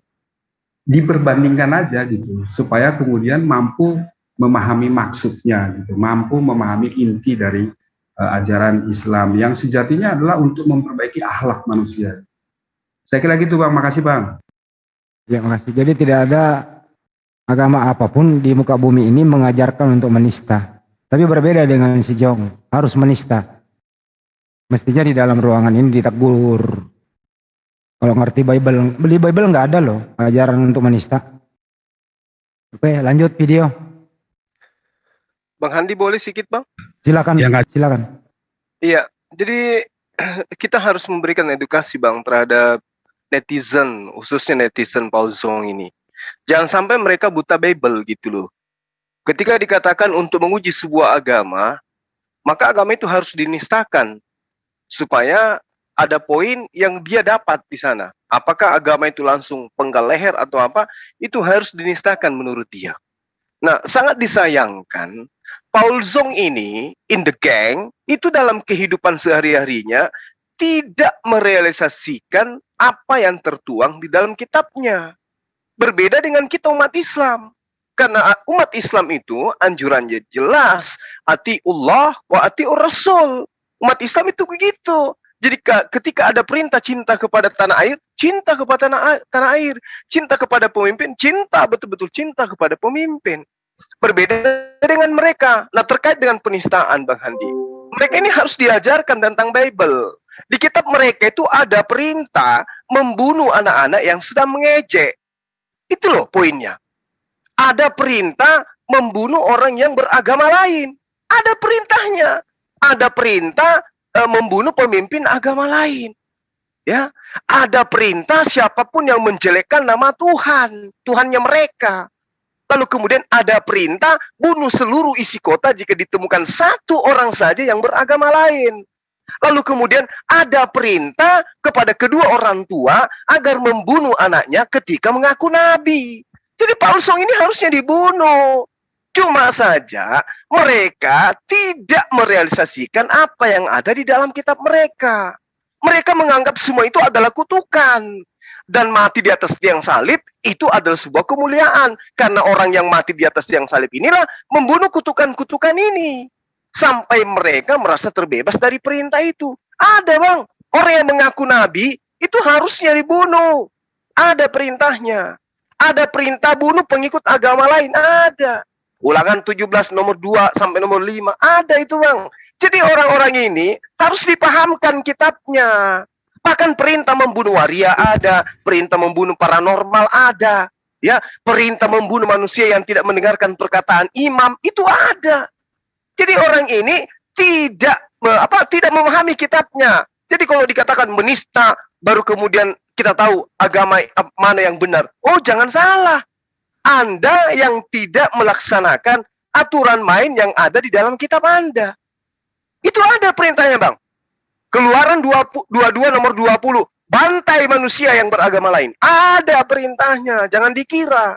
Ya, bantai orang yang mengaku sebagai nabi. Ada, Zakaria 13 nomor 3. Jadi kita tidak mengada-ngada. Harusnya Paul Zong ini kalau diterapkan apa yang ada dalam kitab yang mereka tenteng, yang mereka katakan sebagai firman Tuhannya mereka, harusnya dia ini dibunuh. Bunuhlah nabi atau pemimpin dari agama lain. Ada bang, Ulangan 13 nomor 1 sampai 5. Cuman disayangkan mereka tidak paham Bible.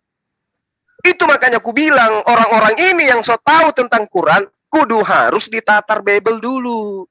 Karena rata-rata orang yang mengaku paham Al-Quran atau menghina Al-Quran atau menghujat Al-Quran, itu rata-rata mereka nggak paham kitab mereka.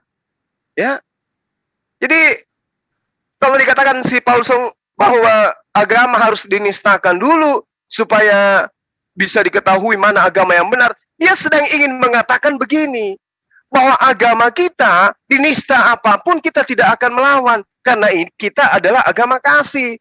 Tunggu dulu. Di kitabmu itu perintah membunuh siapapun itu ada. Selain daripada pengikut agama kalian itu ada.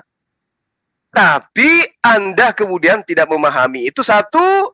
Kedua, data-data di dalam kitab Anda itu menurut pendiri agama Anda itu sudah tidak berlaku. Kadaluarsa. Diganti dengan ajaran kasih. Tapi faktanya, katanya kasih, tapi kita tidak pernah menjadi musuhnya Paul Song, tapi kita dimaki-maki habis-habisan. Negara kita habis dimaki-maki, pemerintah kita habis dimaki-maki. Ajaran kasihnya mana? Kasihilah musuhmu, ya berbuat baiklah untuk mereka. Kata ajarannya katanya kayak begitu.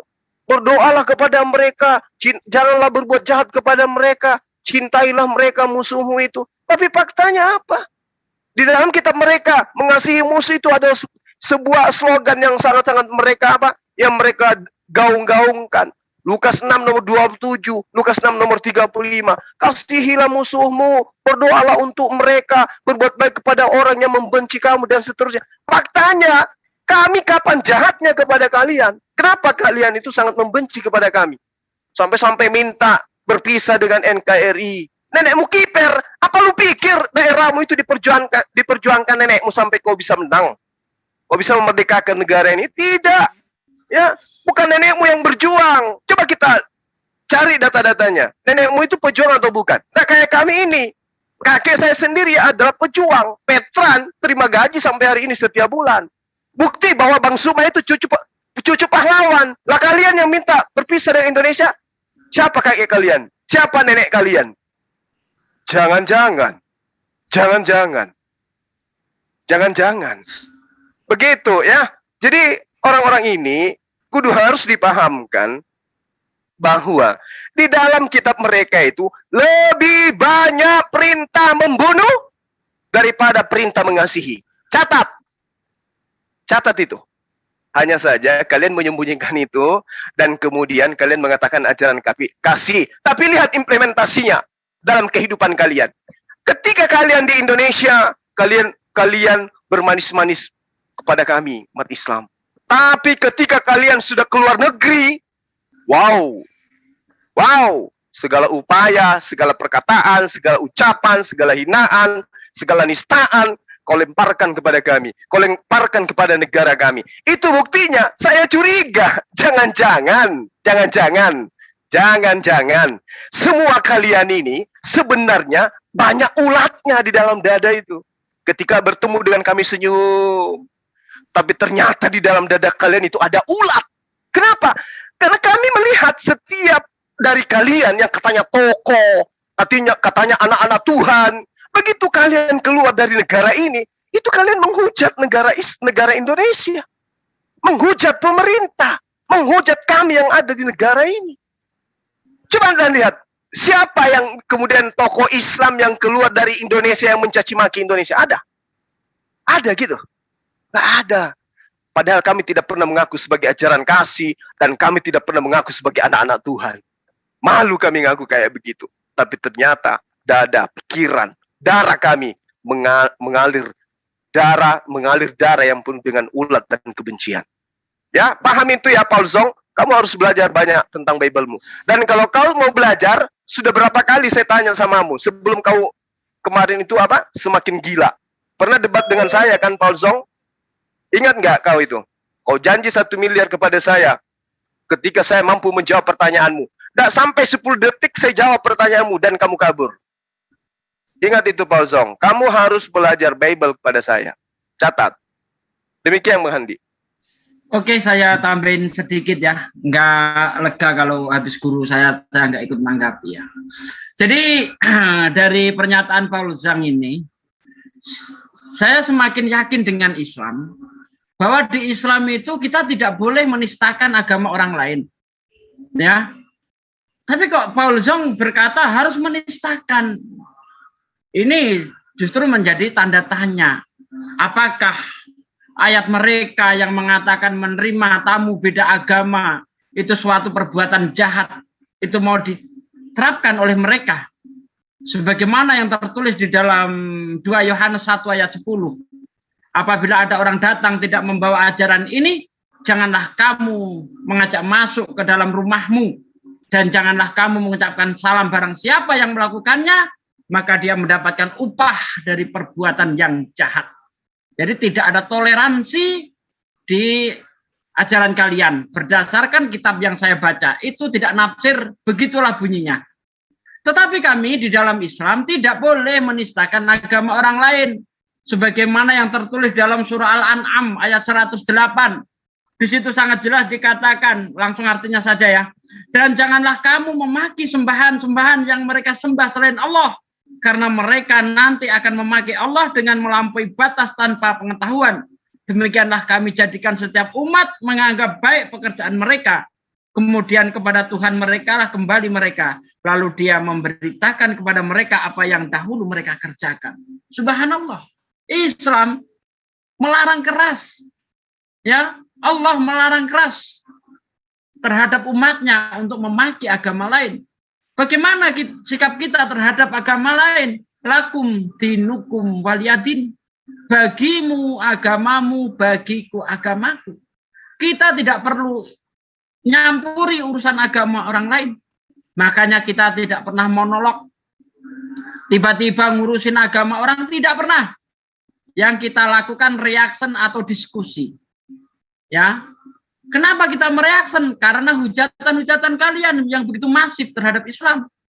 Kalian menafsir Al-Quran seenak udel kalian. Lalu kami datang untuk menyanggahnya. Reaksi. Dan jangan salahkan juga, kalau dalam reaksi itu kami membalas, menyerang balik.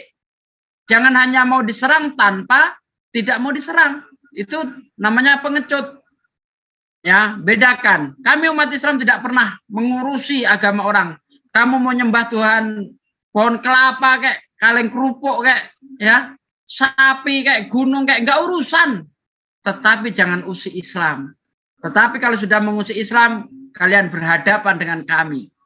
Kami adalah orang-orang yang ada di garda depan ya untuk membentengi umat. Nah itu. Kami juga dilarang untuk memaki. Fawail di dalam Quran itu dikatakan celakalah bagi orang yang mengumpat dan mencela. Ya.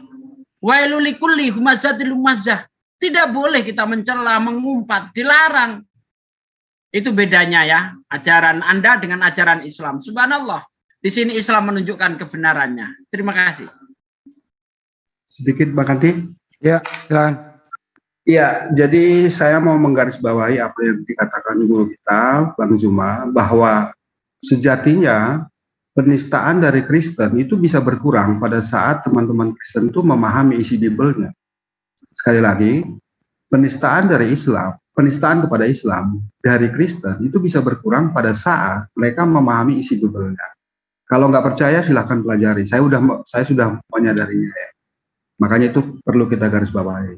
Yang kedua, saya tidak mau menista sesembahan mereka. Oleh karena itu saya mau bertanya, wahai teman-teman Kristen, sebagai apakah Yesus waktu dia disalibkan? Sebagai orang muliakah atau sebagai orang terkutuk? Apakah kalian itu justru masuk surga pada saat mengimani Yesus itu sebagai orang terkutuk? Yang kedua, wahai teman-teman Kristen, apakah kalian masih wajib berbuat baik, wajib mengasihi sesama sebagai syarat untuk masuk surga? Apakah masih wajib seperti itu? Itu yang kedua. Lalu kemudian yang ketiga, pada saat kalian mengimani bahwa hukum Taurat itu justru menjadi kutuk bagi manusia, dan kemudian hukum Taurat itu dibatalkan, pertanyaan saya adalah, siapa yang kalian nista di situ? Gitu loh, siapa yang kalian nista? Artinya apa?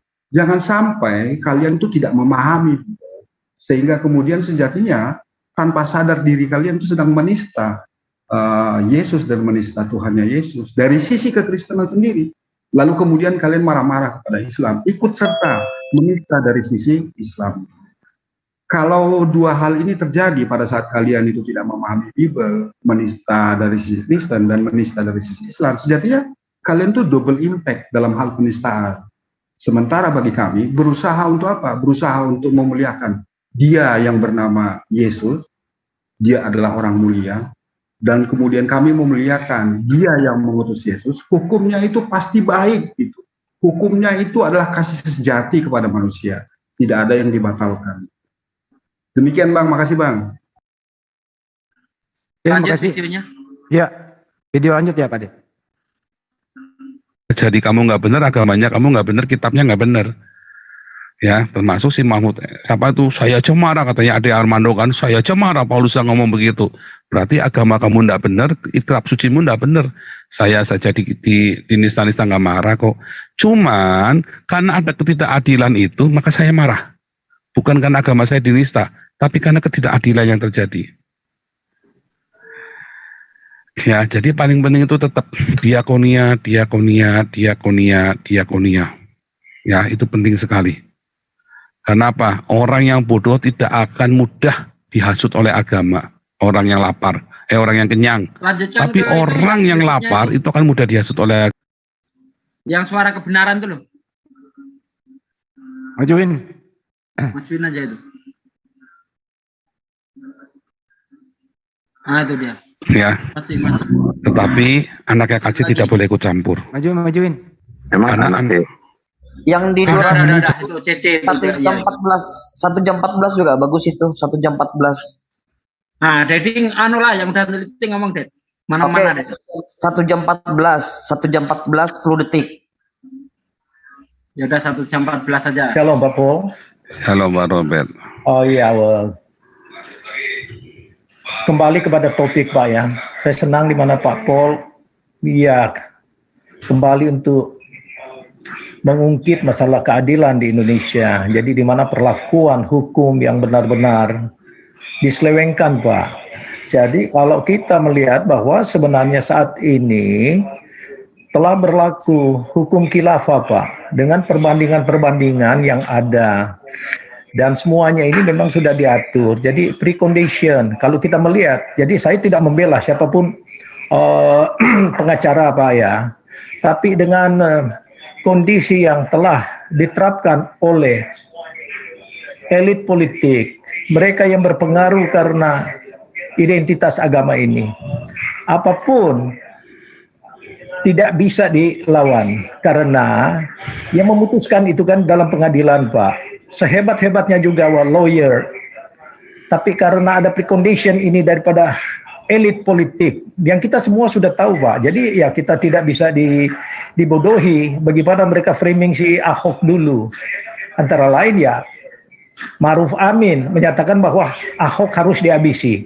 Jadi apapun pembelaannya sekarang mereka berubah, itu sudah tidak bisa karena ini sudah ideologi. Siapapun yang akan menjadi bagian di dalam pemerintahan kita, memang sudah jelas ini adalah pengaruh-pengaruh khilafah yang dijalankan. Jadi masalahnya di sini adalah bagaimana kita untuk menyuarakan secara bersama, karena ini pincang memang Pak. Kalau Munarman itu cuma dikenakan 8 tahun, sedangkan 3 tahun Pak, Munarman 3 tahun Pak. Ini lebih gila lagi dong. Gila Pak, 3 tahun Pak. Wah ini benar-benar kita harus memang ada peraturannya Pak. Ini kelewatan pada waktu itu dia seharusnya dikenakan dengan hukuman teroris, dan dalam peraturan PBB itu sendiri kan teroris adalah extraordinary criminal. Jadi itu yang nggak bisa diselewengkan. Kalau dia di dalam pemerintahan sendiri melakukan itu ya hukuman mati. Kok 3 tahun? Ini sudah jelas-jelas memang khilafah berkuasa Pak di sana. Jadi dalam hal ini khilafah berkuasa.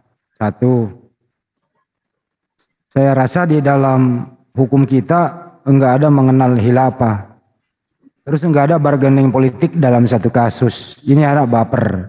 Ini orang udah pernah nggak sih baca? Terus kemudian tahu pasal yang disangkakan kepada Pak Munarman, terus hakim berpendapat seperti apa? Ada 3 tuntutan DPU di sana, tapi hakim mempertimbangkan 1. Itu loh, putusannya 1 gitu. Jadi kalau nggak ngerti nggak usah lah jadi bodoh gitu loh. Baca dulu berkasnya. Nggak ada hilafah-hilafaan dalam penegakan hukum, nggak ada bargaining politik dalam penegakan hukum. Hakim itu merdeka, nggak boleh diintervensi oleh siapapun. Fakta di sana. Ya kalau KC udah membusuk 10 tahun, udahlah. Siapkan tenagamu bantu KC, udah itu aja udah kelar urusan. Kalau menurut saya ya, sekarang siapkan bantu keluarganya KC, udah. Kemudian mau banding ya bantu, saling membantu gitu. Nggak usah baper-baperan. Nggak bisa lu melawan hukum di republik ini gitu. Kalau enggak lu punya kekuatan gitu, ya calonlah jadi anggota legislatif. Kemudian gue pengen lihat nyalimu di sana. Bisa nggak lo mengamandemen satu undang-undang yang lu nggak senangi? Atau kalau enggak dari masyarakat biasa atau ngerti hukum, ya datang ke MK. Adakan uji materi undang-undang yang kau nggak suka. Udah beberapa kali organisasi Kristen datang ke MK kok.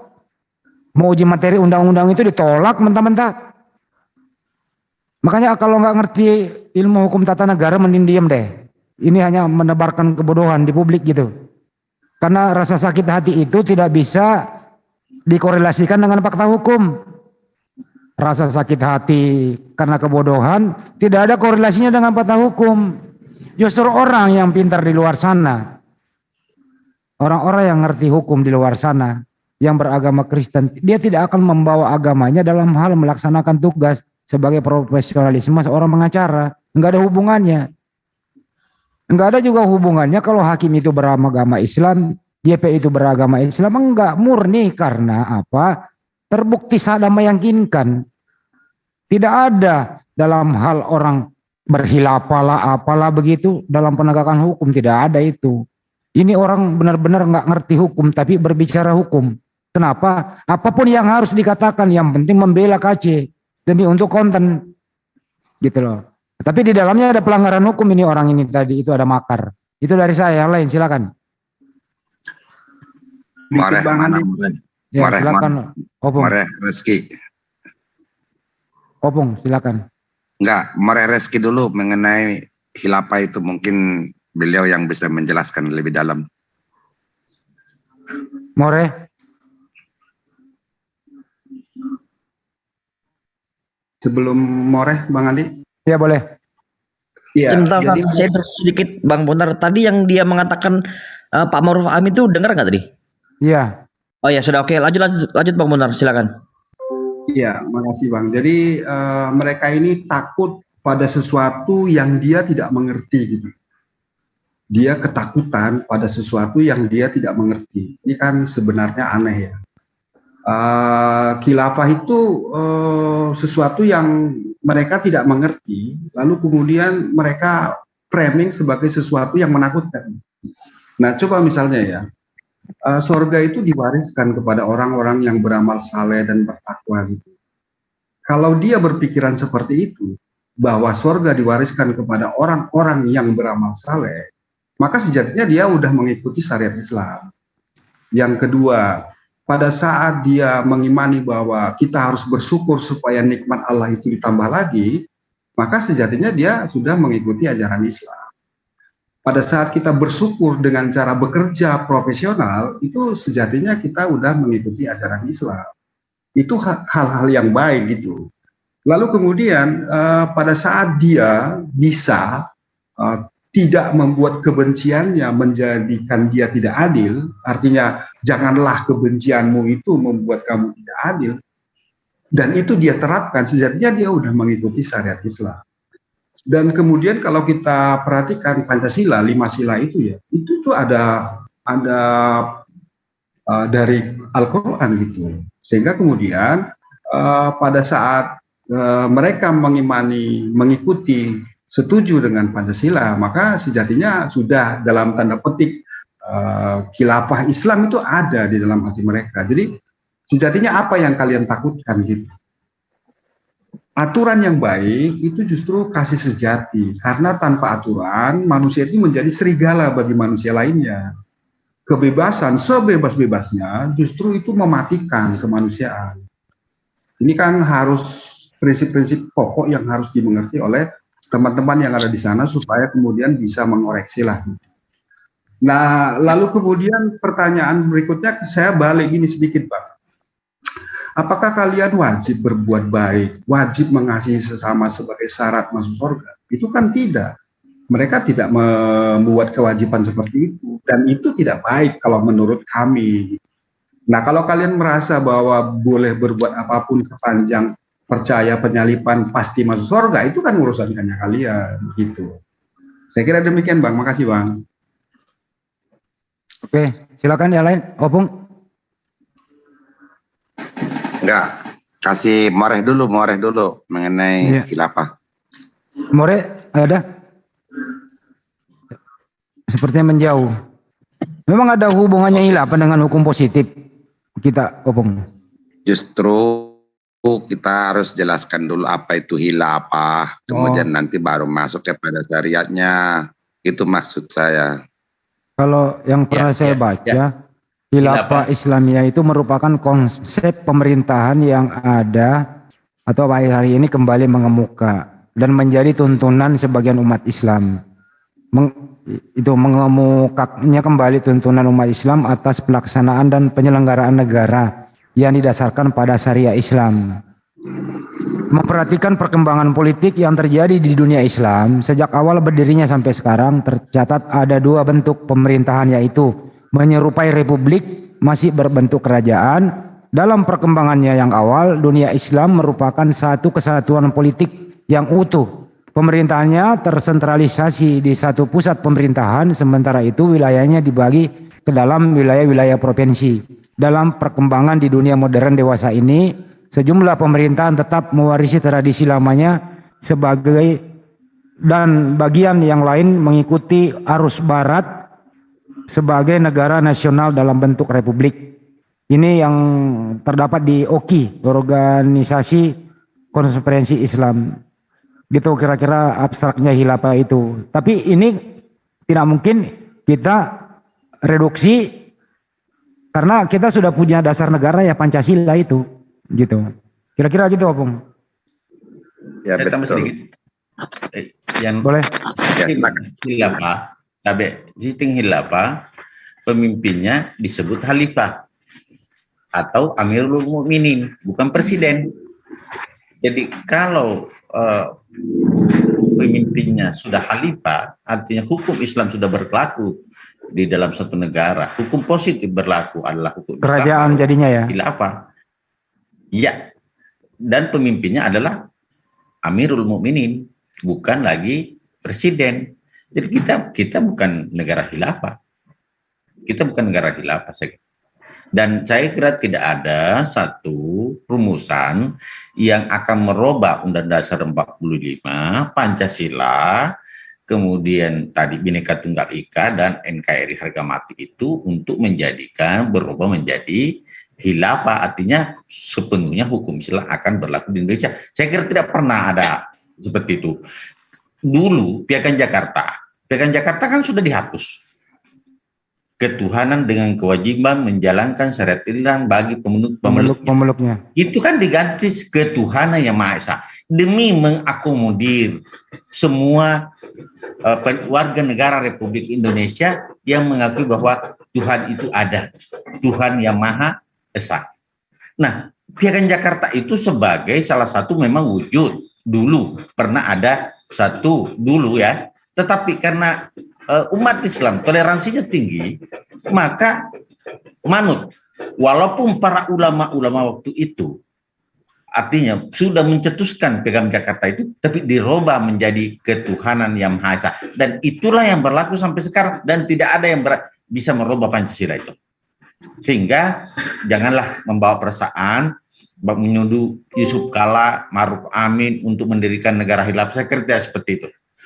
Sangat kepada netizen saudaraku semuanya, kita sebangsa dan setanah air. Ada tadi kata-katanya Poson, putar terus dia punya konten ini sehingga Anda terprovokasi sehingga terjadi disintegrasi di negara kesatuan Republik Indonesia. Kita sudah 76 tahun merdeka. Alhamdulillah negara kesatuan Republik Indonesia bisa berdiri dengan tegak. Jangan, saudaraku, jangan sama sekali terpancing provokasi untuk mengotak-atik negara kesatuan Republik Indonesia. Yang rugi adalah kita semua. Kita mau seperti Afghanistan, kita mau seperti negara-negara lain yang pecah belah seperti itu, hancur lebur. Apa yang kita peroleh adalah kehancuran kita semua. Jadi saya mengajak kepada saudaraku yang di luar Islam, jangan sampai terprovokasi untuk mengikuti kata-kata Paulson. Karena ini akan membuat Indonesia terpecah-pecah. Jadinya apa? Tidak ada yang untung. Semua hancur, semua rugi. Apa yang diperjuangkan oleh para pendahulu kita, para pahlawan kusuma bangsa dalam memperjuangkan kemerdekaan itu hancur lebur. Untuk itu saya mengajak kepada seluruh warga negara Kesatuan Republik Indonesia, Muslim, non-Muslim, dan semua agama. Saya kira kita wajib untuk mempertahankan NKRI harga mati. Titik. Makasih.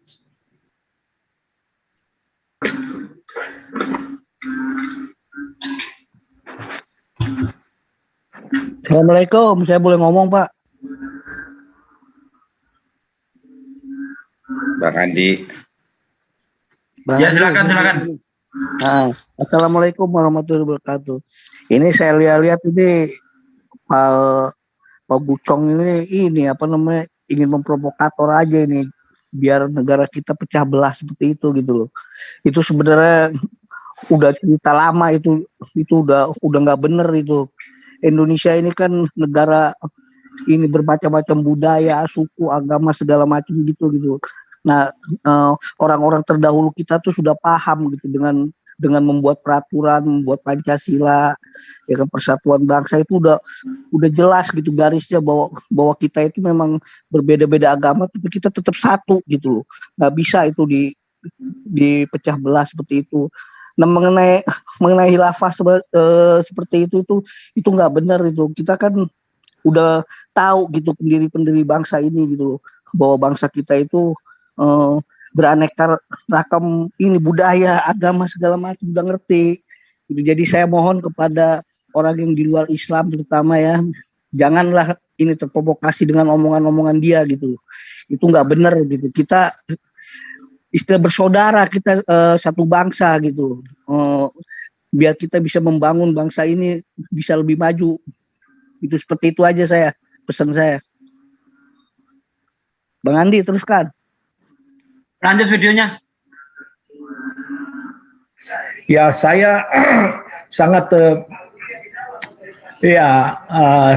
sangat sedih lah Pak ya, karena Indonesia ini benar-benar tidak ada keadilan sama sekali, dan khususnya juga dari presiden sampai kepada perangkat-perangkat hukum yang seharusnya menjadi bagian untuk melakukan keadilan. Dan masalahnya juga kawan-kawan kita Pak ya, seperti kan ya Menteri Hukum ya Laoli ya kalau saya tidak salah tuh, itu tidak pernah bersuara. Kapolri tidak pernah bersuara soal ketidakadilan ini. Kalau orang-orang di DPR itu sendiri ya apa yang kita harapkan, mereka itu yang penting sudah nyaman, tidak mungkin lagi lah berani untuk membongkar sesuatu yang dalam hati kecil mereka sebenarnya melawan, tetapi ya demi keamanan dan uang dan jabatan mereka. Jadi ya saya sangat itu Pak ya, bagaimana ada pertanyaan mungkin ya strategi bagaimana. Kalau menurut saya strategi kita ya memang harus berani menyuarakan, karena kita jangan juga kita di framing oleh kawan-kawan sendiri ya. Kita sebagai orang percaya. Betul. Yang memframing malah teman-teman sendiri kayak Gilbert, Pak, minta maaf. Betul Pak, Gilbert dan PGI. Jadi sepertinya justru pembelaan. Dan hal lain juga, jadi kalau mereka mengundang orang-orang yang memberikan suatu sanggahan itu, orang-orang yang nyatanya juga pro kepada mereka. Misalnya aja Romo Beni, apa yang disampaikan oleh Romo Beni terhadap pernyataan si Mahfud, justru dia menyokong, jadi tidak ada lagi hati nurani untuk menyuarakan kebenaran. Ini karena mencari keamanan. Jadi kita mengharapkan orang-orang Kristen, ya kita menerima memang risiko konsekuensi sebagai orang percaya. Tetapi keadilan suatu negara, kita tidak bisa biarkan, karena Tuhan sendiri menginginkan keadilan itu harus diterapkan kepada seluruh umat, dan kita bukan bicara karena anti dengan agama mereka, tapi kita jelas-jelas diperlakukan seperti penduduk yang tidak ada artinya di negara Indonesia. Jadi nonsen lah NKRI harga mati itu, ya maaf kata itu bullshit semua. Sorry, saya jarang untuk memakai kata-kata yang kasar seperti ini, tapi perlakuan daripada hukum di Indonesia memang tidak bisa lewatan kata-kata yang ya sepertinya sopan dan santun seperti Anies yang semuanya ingin merusak Indonesia. Jadi ini sudah jelas-jelas khilafah telah kemana-mana ini orang ini. Peraturan semuanya kemana-mana, Anies dibawa segala macam. NKRI harga mati bullshit katanya, buset dah, benar-benar nih orang. Ada yang menanggapi enggak nih? Saya kira begini saudara. Ya. Jadi orang-orang Kristen, orang non-Muslim di luar sana yang masih cinta NKRI justru jelek di mata di mereka. Coba bayangkan ini. Jadi saudara-saudaraku yang betul-betul masih mencintai NKRI, bagaimana kita berdampingan hidup secara damai antara Muslim, non-Muslim, Hindu, Buddha, Konghucu, Katolik, Protestan, dan sebagainya, seluruh agama, dan kita asas keadilan itu adalah hukum positif yang berlaku dalam suatu negara. Jadi itu harus diterapkan, karena sebuah negara bisa berdiri, ada pemimpin, ada rakyat, ada hukum yang mengatur masyarakat. Kalau tidak ada hukum yang mengatur masyarakat, maka berlakulah hukum rimba. di Indonesia ada pemimpin, ada hukum, dan ada masyarakat. Dengan Bhinneka Tunggal Ika yang kita pegang sekarang ini, salah satu pilar berdirinya Negara Kesatuan Republik Indonesia, kita berbeda dalam suku, berbeda dalam budaya, agama, dan sebagainya, tetapi merupakan satu kesatuan dari Negara Kesatuan Republik Indonesia. Asas keadilan adalah hukum yang ada di Indonesia. Kalau Anda tidak setuju dengan hukum itu, silahkan majukan ke MK. Terbuka satu peluang untuk mengoreksi hukum-hukum itu kalau menurut Anda tidak secocok dengan kacamata Anda. Tapi pasti MK juga harus mempertimbangkan apa pasal ini bisa diberlakukan di Indonesia atau tidak. Sehingga apa? Hukum itu tidak kaku. Ada satu badan yang dibentuk oleh Indonesia untuk mengoreksi kalau menurut kacamata Anda hukum itu tidak adil. Nah, kalau tanpa hukum dalam suatu negara tanpa satu aturan, maka kacau balau. Seperti itu. Ada katanya. Kita Seperti bingung itu. kan loh. Kamu bikin password dulu kalau begitu. Seperti itu. Oh, ini hilang. Izin Bang Andi. Silakan. Ya, jadi pembicara terakhir tadi itu justru menyalahkan beberapa tokoh-tokoh Kristen yang tidak bersuara atas putusan KC. Nah, saya justru begini ya, jadi PGI lalu kemudian Sauli atau Kapolri yang Kristen itu tidak tidak kemudian mati-matian membela KC, itu saya kira justru dia sedang menerapkan yang namanya hukum tidak memandang bulu, kebenaran harus ditegakkan walau langit runtuh. Jadi beliau-beliau yang Kristen tidak membela mati-matian seperti si Polzang ini, itu justru menunjukkan bahwa mereka-mereka itu adalah orang-orang yang suka kebenaran. Sementara bagi teman-teman yang di dalam grup ini sejatinya adalah NATO gitu. No action talk only, hanya ngomong-ngomong aja dan ngomong-ngomongnya provokatif. Padahal sejatinya sistemnya di Indonesia sudah bagus seperti yang disampaikan oleh Pak Dokter tadi. Bahwa bila Anda tidak setuju atau tidak sepakat dengan sebuah keputusan, Anda punya jalur-jalur yang terbuka. Ada banyak jembatan-jembatan yang bisa Anda lalui untuk menyuarakan aspirasi Anda. Silakan disampaikan, jangan provokatif begini. Nah, ini kan sejatinya berbahaya karena apa? Karena di satu sisi Anda sedang menghina pengadilan, di sisi yang lain Anda itu sedang mendorong orang supaya memberi stempel buruk kepada sistem peradilan. Ini berbahaya bagi kita secara keseluruhan. Jadi kalau memang ada tikus ya di dalam di gudang padi, jangan gudangnya yang dihancurin Pak Paul, tapi carilah tikusnya, tutup lubang-lubang yang memang memasukkan tikus supaya kemudian supaya lumbung padi itu tetap ada dan kita itu tetap bisa sejahtera dalam pengertian sebenar-benarnya dengan lumbung padi. Saya kira begitu Bang, makasih. Saya boleh nambahin Pak? Iya, silakan. Saya juga melihatnya seperti ini, kasus KC ini, dia ini di pengadilan ini banyak berbohong gitu loh, antara kenyataan yang dia ucapkan sama yang diucapkan sama dia itu dia banyak berbohong.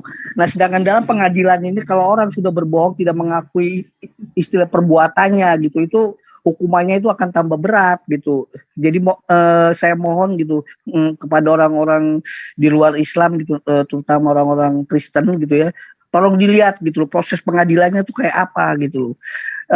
Nah, terus terlepas dari seperti kayak Bapak Kapolri gitu ya kan, terus Bapak Menteri Hukum itu tidak membela ya karena memang dilihat sama mereka itu memang KC itu memang udah banyak ininya, banyak pemikiran-pemikiran buruknya gitu, provokator gitu loh. Jadi susah gitu mereka ngebela juga gitu loh.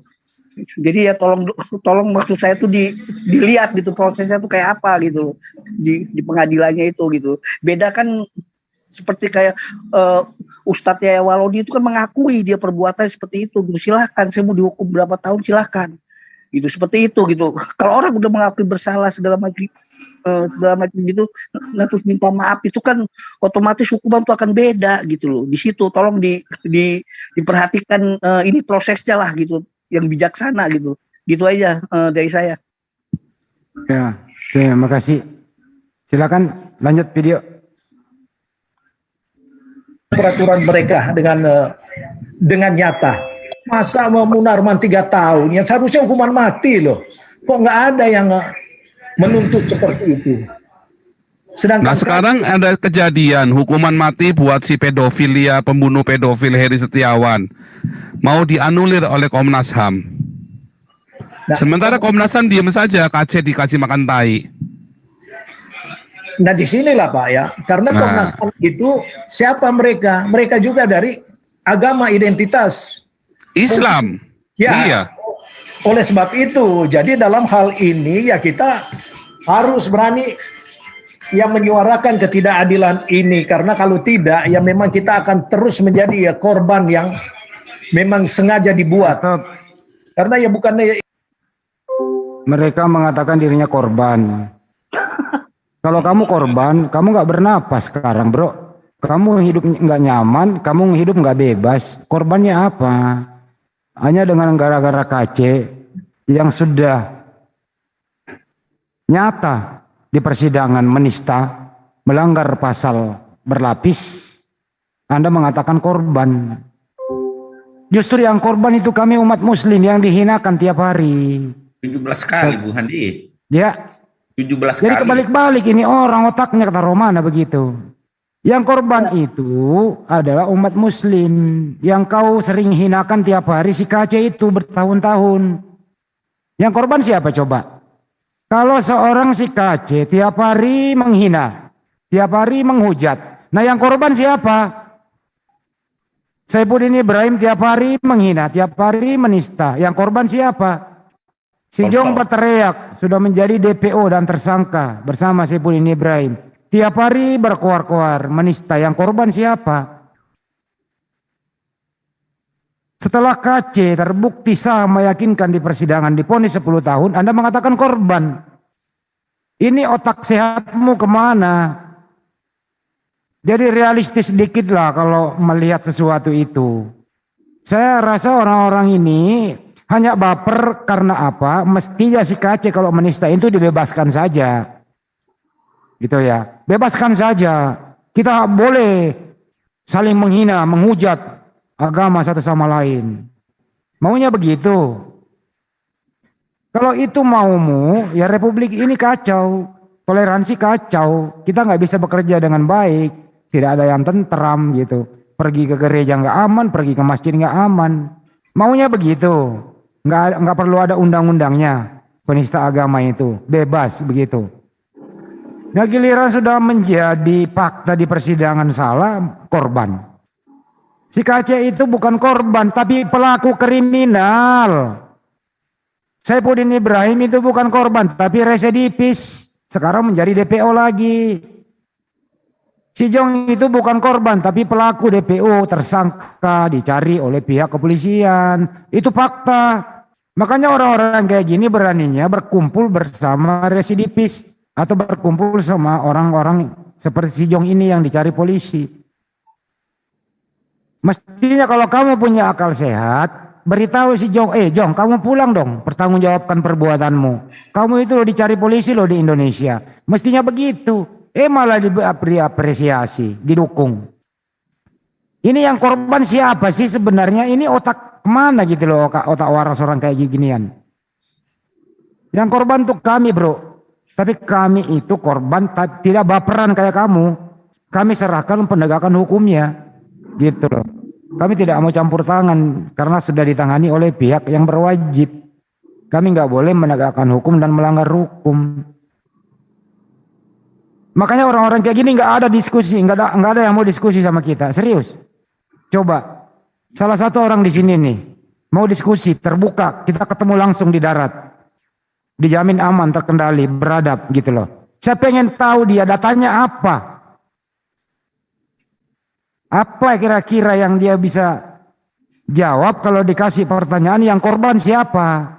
Kalau kamu mengaku korban, apa kira-kira yang kau rasakan menjadi korban apa?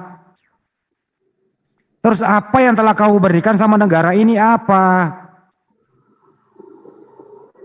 Ya beginilah kalau masih ada koneksi antara agama yang dibawa penjajah Belanda waktu itu masih terkoneksi di dalam dirinya. Ini fakta bahwa agama yang pernah menjajah Nusantara waktu itu adalah agama Belanda, agama Kristen. Dengan 3G-nya itu. Bahkan Bible diterjemahkan pertama kali itu dari berbahasa Belanda ke Indonesia. Ini masih ada mengakar dalam pikiran mereka semua ini orang-orang. Ini fakta, ayo kita diskusi gitu loh. Siapa yang mau mengubur sejarah? Ayo.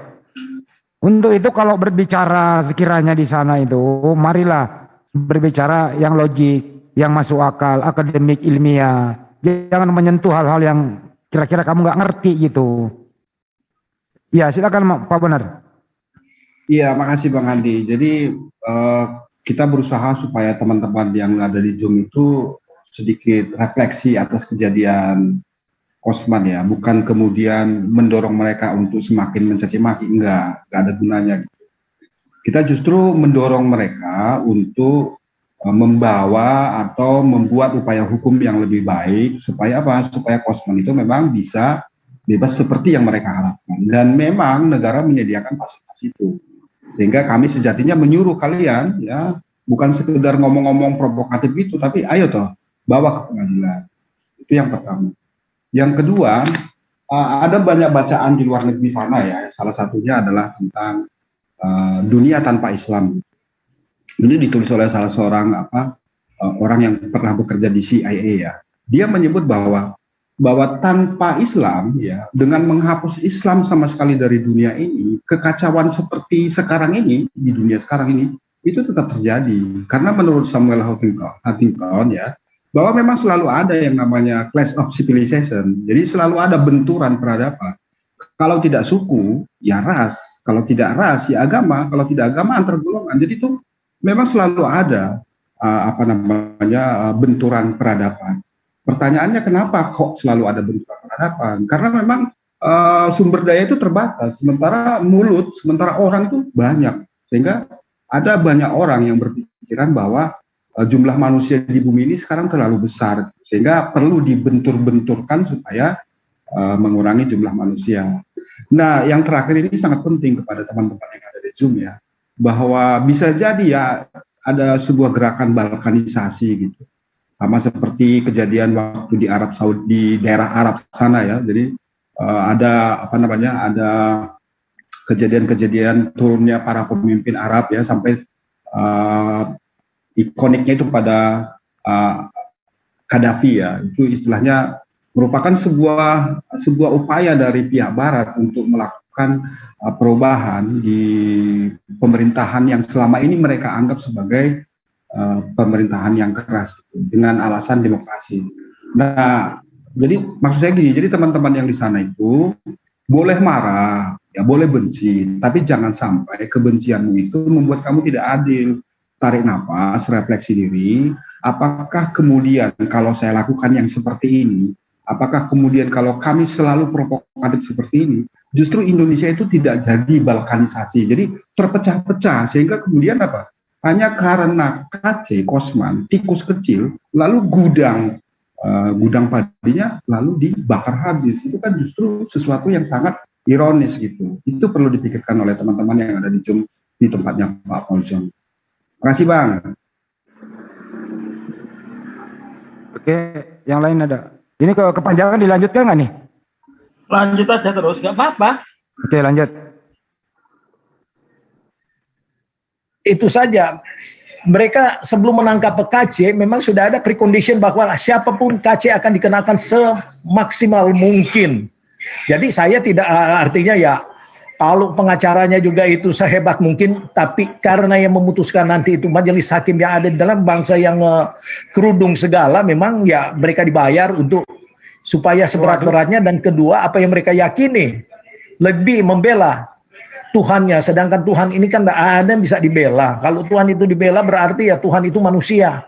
Jadi itulah mungkin masukan saya Pak, karena ini harus terus kita suarakan, dan saya bersyukur Pak Pol mengangkat kembali ini, karena selama ini kita banyak mungkin hal-hal yang tidak lagi kepada tuntutan keadilan kita kepada pemerintah. Mereka sanggup kalau ingin, tetapi kalau tidak, ya memang jangan disalahkan, masyarakat ini akan terpecah belah. Ya, kita juga nggak bisa tinggal dalam suatu negara yang pilih kasih, hukum tidak diberlakukan kepada mereka yang dianggap lemah cuma karena agama. Oleh sebab itu agama itu cabut dari Indonesia. Agama itu kepercayaan seseorang kepada Tuhan yang dia yakini. Kalaupun mereka tidak percaya dengan apa yang diinginkan mayoritas, itu adalah bagian daripada hak-hak asasi manusia. Jadi itu aja dulu Pak, terima kasih. Stop. Betul, setuju ya. Hakim yang berkerudung dibayar. Ada yang mau menanggapi? Ini kan larinya lagi ke apa namanya, larinya kepada bahwa ada ketidakadilan. Kenapa? Pihak hakimnya adalah Muslim, kan berkerudung artinya Muslim. Padahal kita tahu bahwa dalam persidangan itu kan 18 kali Bung Handi ya? 18 kali. Sementara dihadirkan saksi-saksi ahli termasuk dari umat Kristen yang hadir di sana untuk memberikan pandangan dari perbuatan si KC. Dari umat Kristen, dari PGI ya? PGI sama Dirjen Binman Kristen, Dr. Sumarsono. Itu justru Suwarsono mengatakan bahwa apa yang dikatakan Pak Kosman atau Pak KC itu memang tidak terdapat dalam Quran, dan memang tidak terdapat dalam Quran. Artinya apa? Merubah-rubah agama, merubah-rubah apa namanya yang merupakan tuntunan, dan tuntunan itu tidak mengganggu Anda. Contoh Bismillahirrahmanirrahim tidak mengganggu Anda. Saya dengan seyakin-yakinnya bahwa orang Islam yang taat patuh menjalankan agama tidak pernah akan mengganggu orang-orang non-muslim yang di luar agama Islam. Jadi jangan mengkekatkan lagi bahwa hakimnya Muslim, jaksanya Muslim, polisinya Muslim sampai dihukum seperti itu. Tidak seperti itu. Artinya ada proses-proses peradilan di mana di dalamnya adalah salah satu saksi ahli adalah dari kalangan Nasrani, Kristen, yang notabene memberatkan juga si Kosman ini. Jadi Anda ini berkor-kor mewakili siapa? Ada orang-orang Kristen yang masih mencintai hukum yang ada di negara Kesatuan Republik Indonesia ini. Tidak semua seperti Anda yang provokatif, memecah belah. Dan kalau Anda seperti ini terus, ya tentu juga nanti pemerintah sebagai pemegang regulasi juga akan mengambil tindakan. Siapapun orangnya yang senantiasa menginginkan Indonesia ini terpecah belah pasti akan mendapat ganjaran. Jadi begitu saudaraku, agama itu saya kira sudah diatur dalam pasal 29. Setiap umat beragama silahkan menjalankan agamanya masing-masing, dipersilahkan. Tapi jangan mengganggu agama orang lain.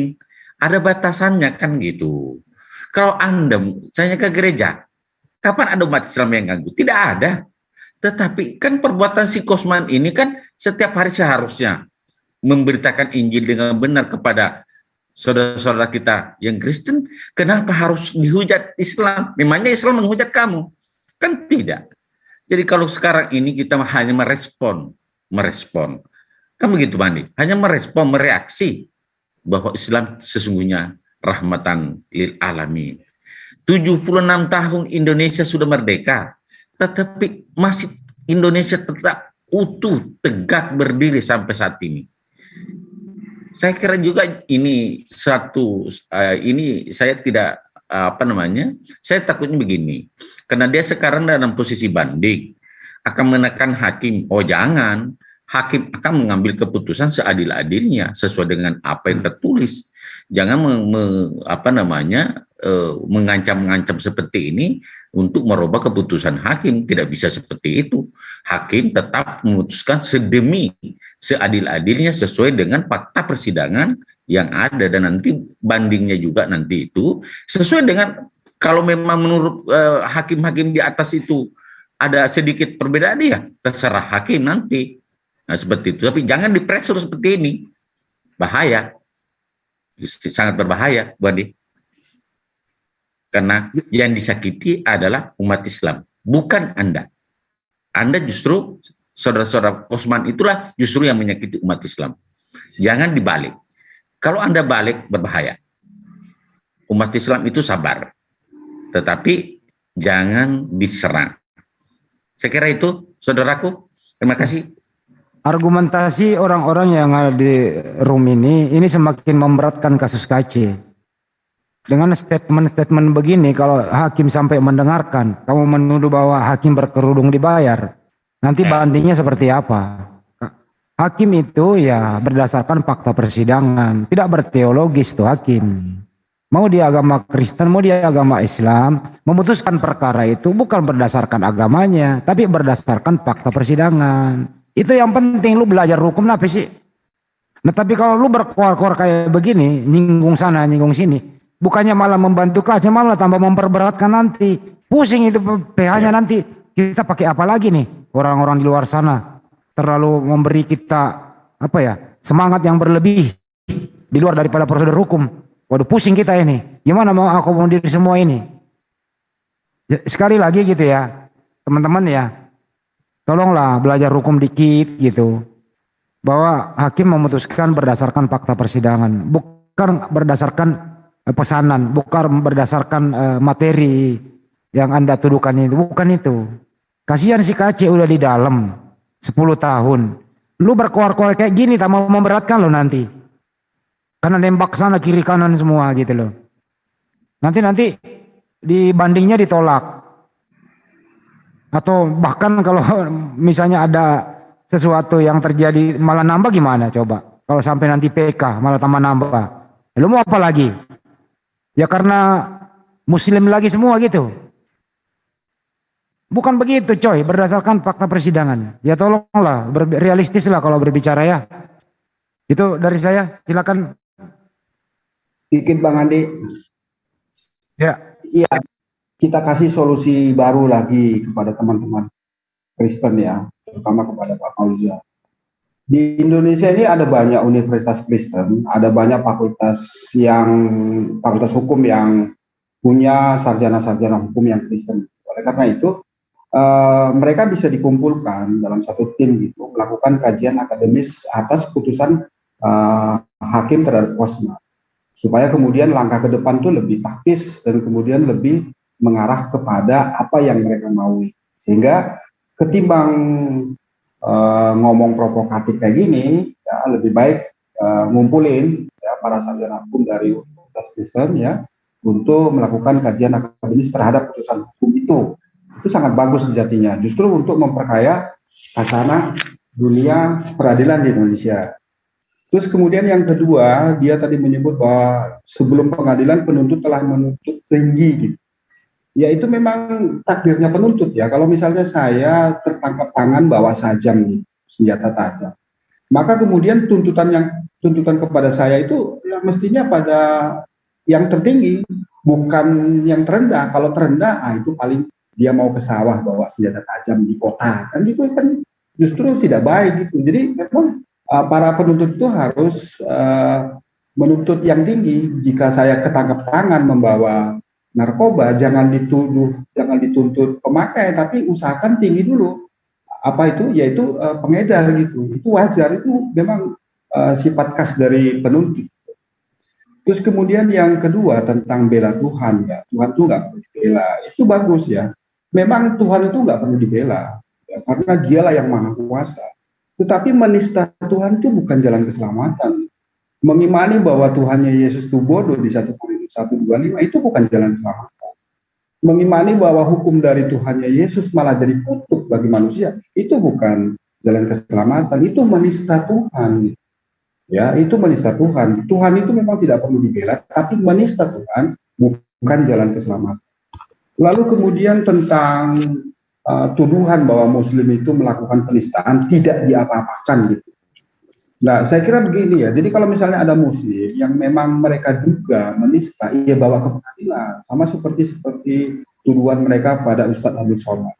Kalau mereka menganggap bahwa apa yang disampaikan Ustadz Abdul Somad adalah penistaan, maka dibawa ke pengadilan. Supaya apa? Supaya pengadilan itu membahas tentang penyalipan itu menurut para pakar-pakarnya terbuka, jujur, dan adil gitu.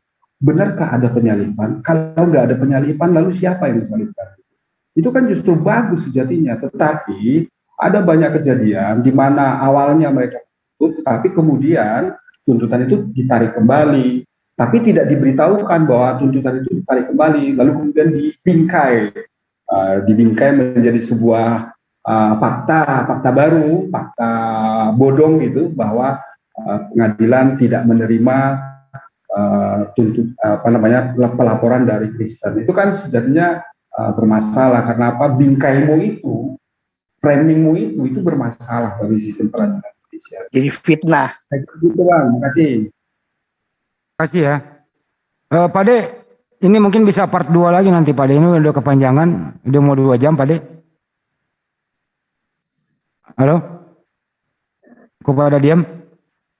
Kalau pada diam, saya tutup ya. Oke, kalau nggak ada yang bicara, saya tutup. Ini 2 jam. Terima kasih ya teman-teman semuanya. Nanti part 2 lagi nanti sesudah ini kepanjangan videonya. Ada menitnya kita tandai dulu. Kita rehat sejenak untuk konsolidasi lagi. Karena di dalamnya sudah tidak ada hal-hal yang urgent lagi. Semua hanya ocehan-ocehan percakapan belaka tidak berdasarkan data dan fakta. Terima kasih yang sudah mengikuti live ini. Kita akan lanjutkan nanti di part kedua. Mohon maaf atas segala kekurangan. Wabillahi taufiq wal hidayah. Assalamualaikum warahmatullahi wabarakatuh. Waalaikumsalam warahmatullahi wabarakatuh. Zoom.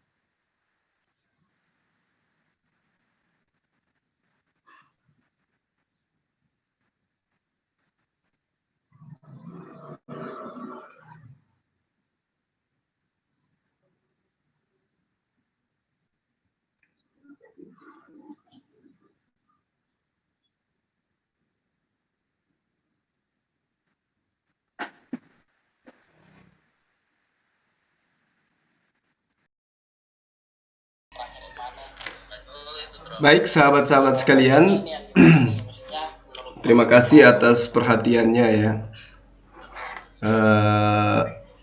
Yang pada intinya apa yang kita bahas malam ini itu membuktikan bahwa Islam dan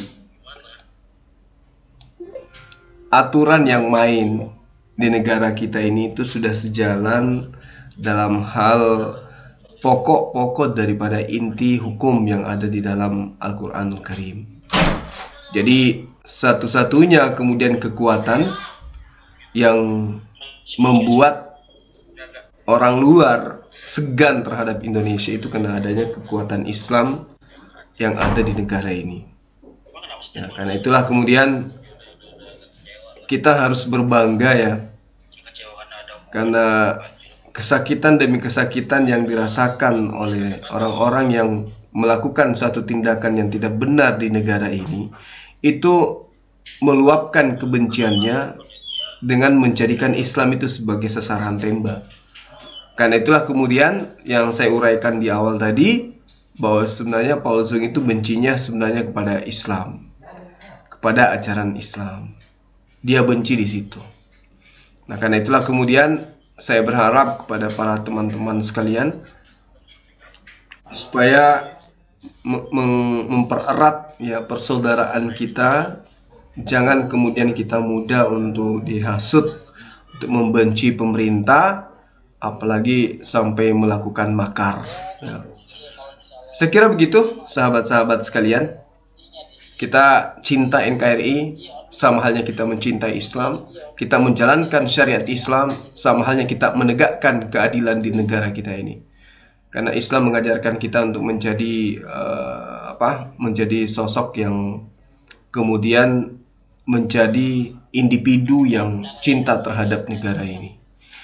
Dengan kita beragama Islam dengan baik, itu bukti bahwa kita cinta terhadap negara kita.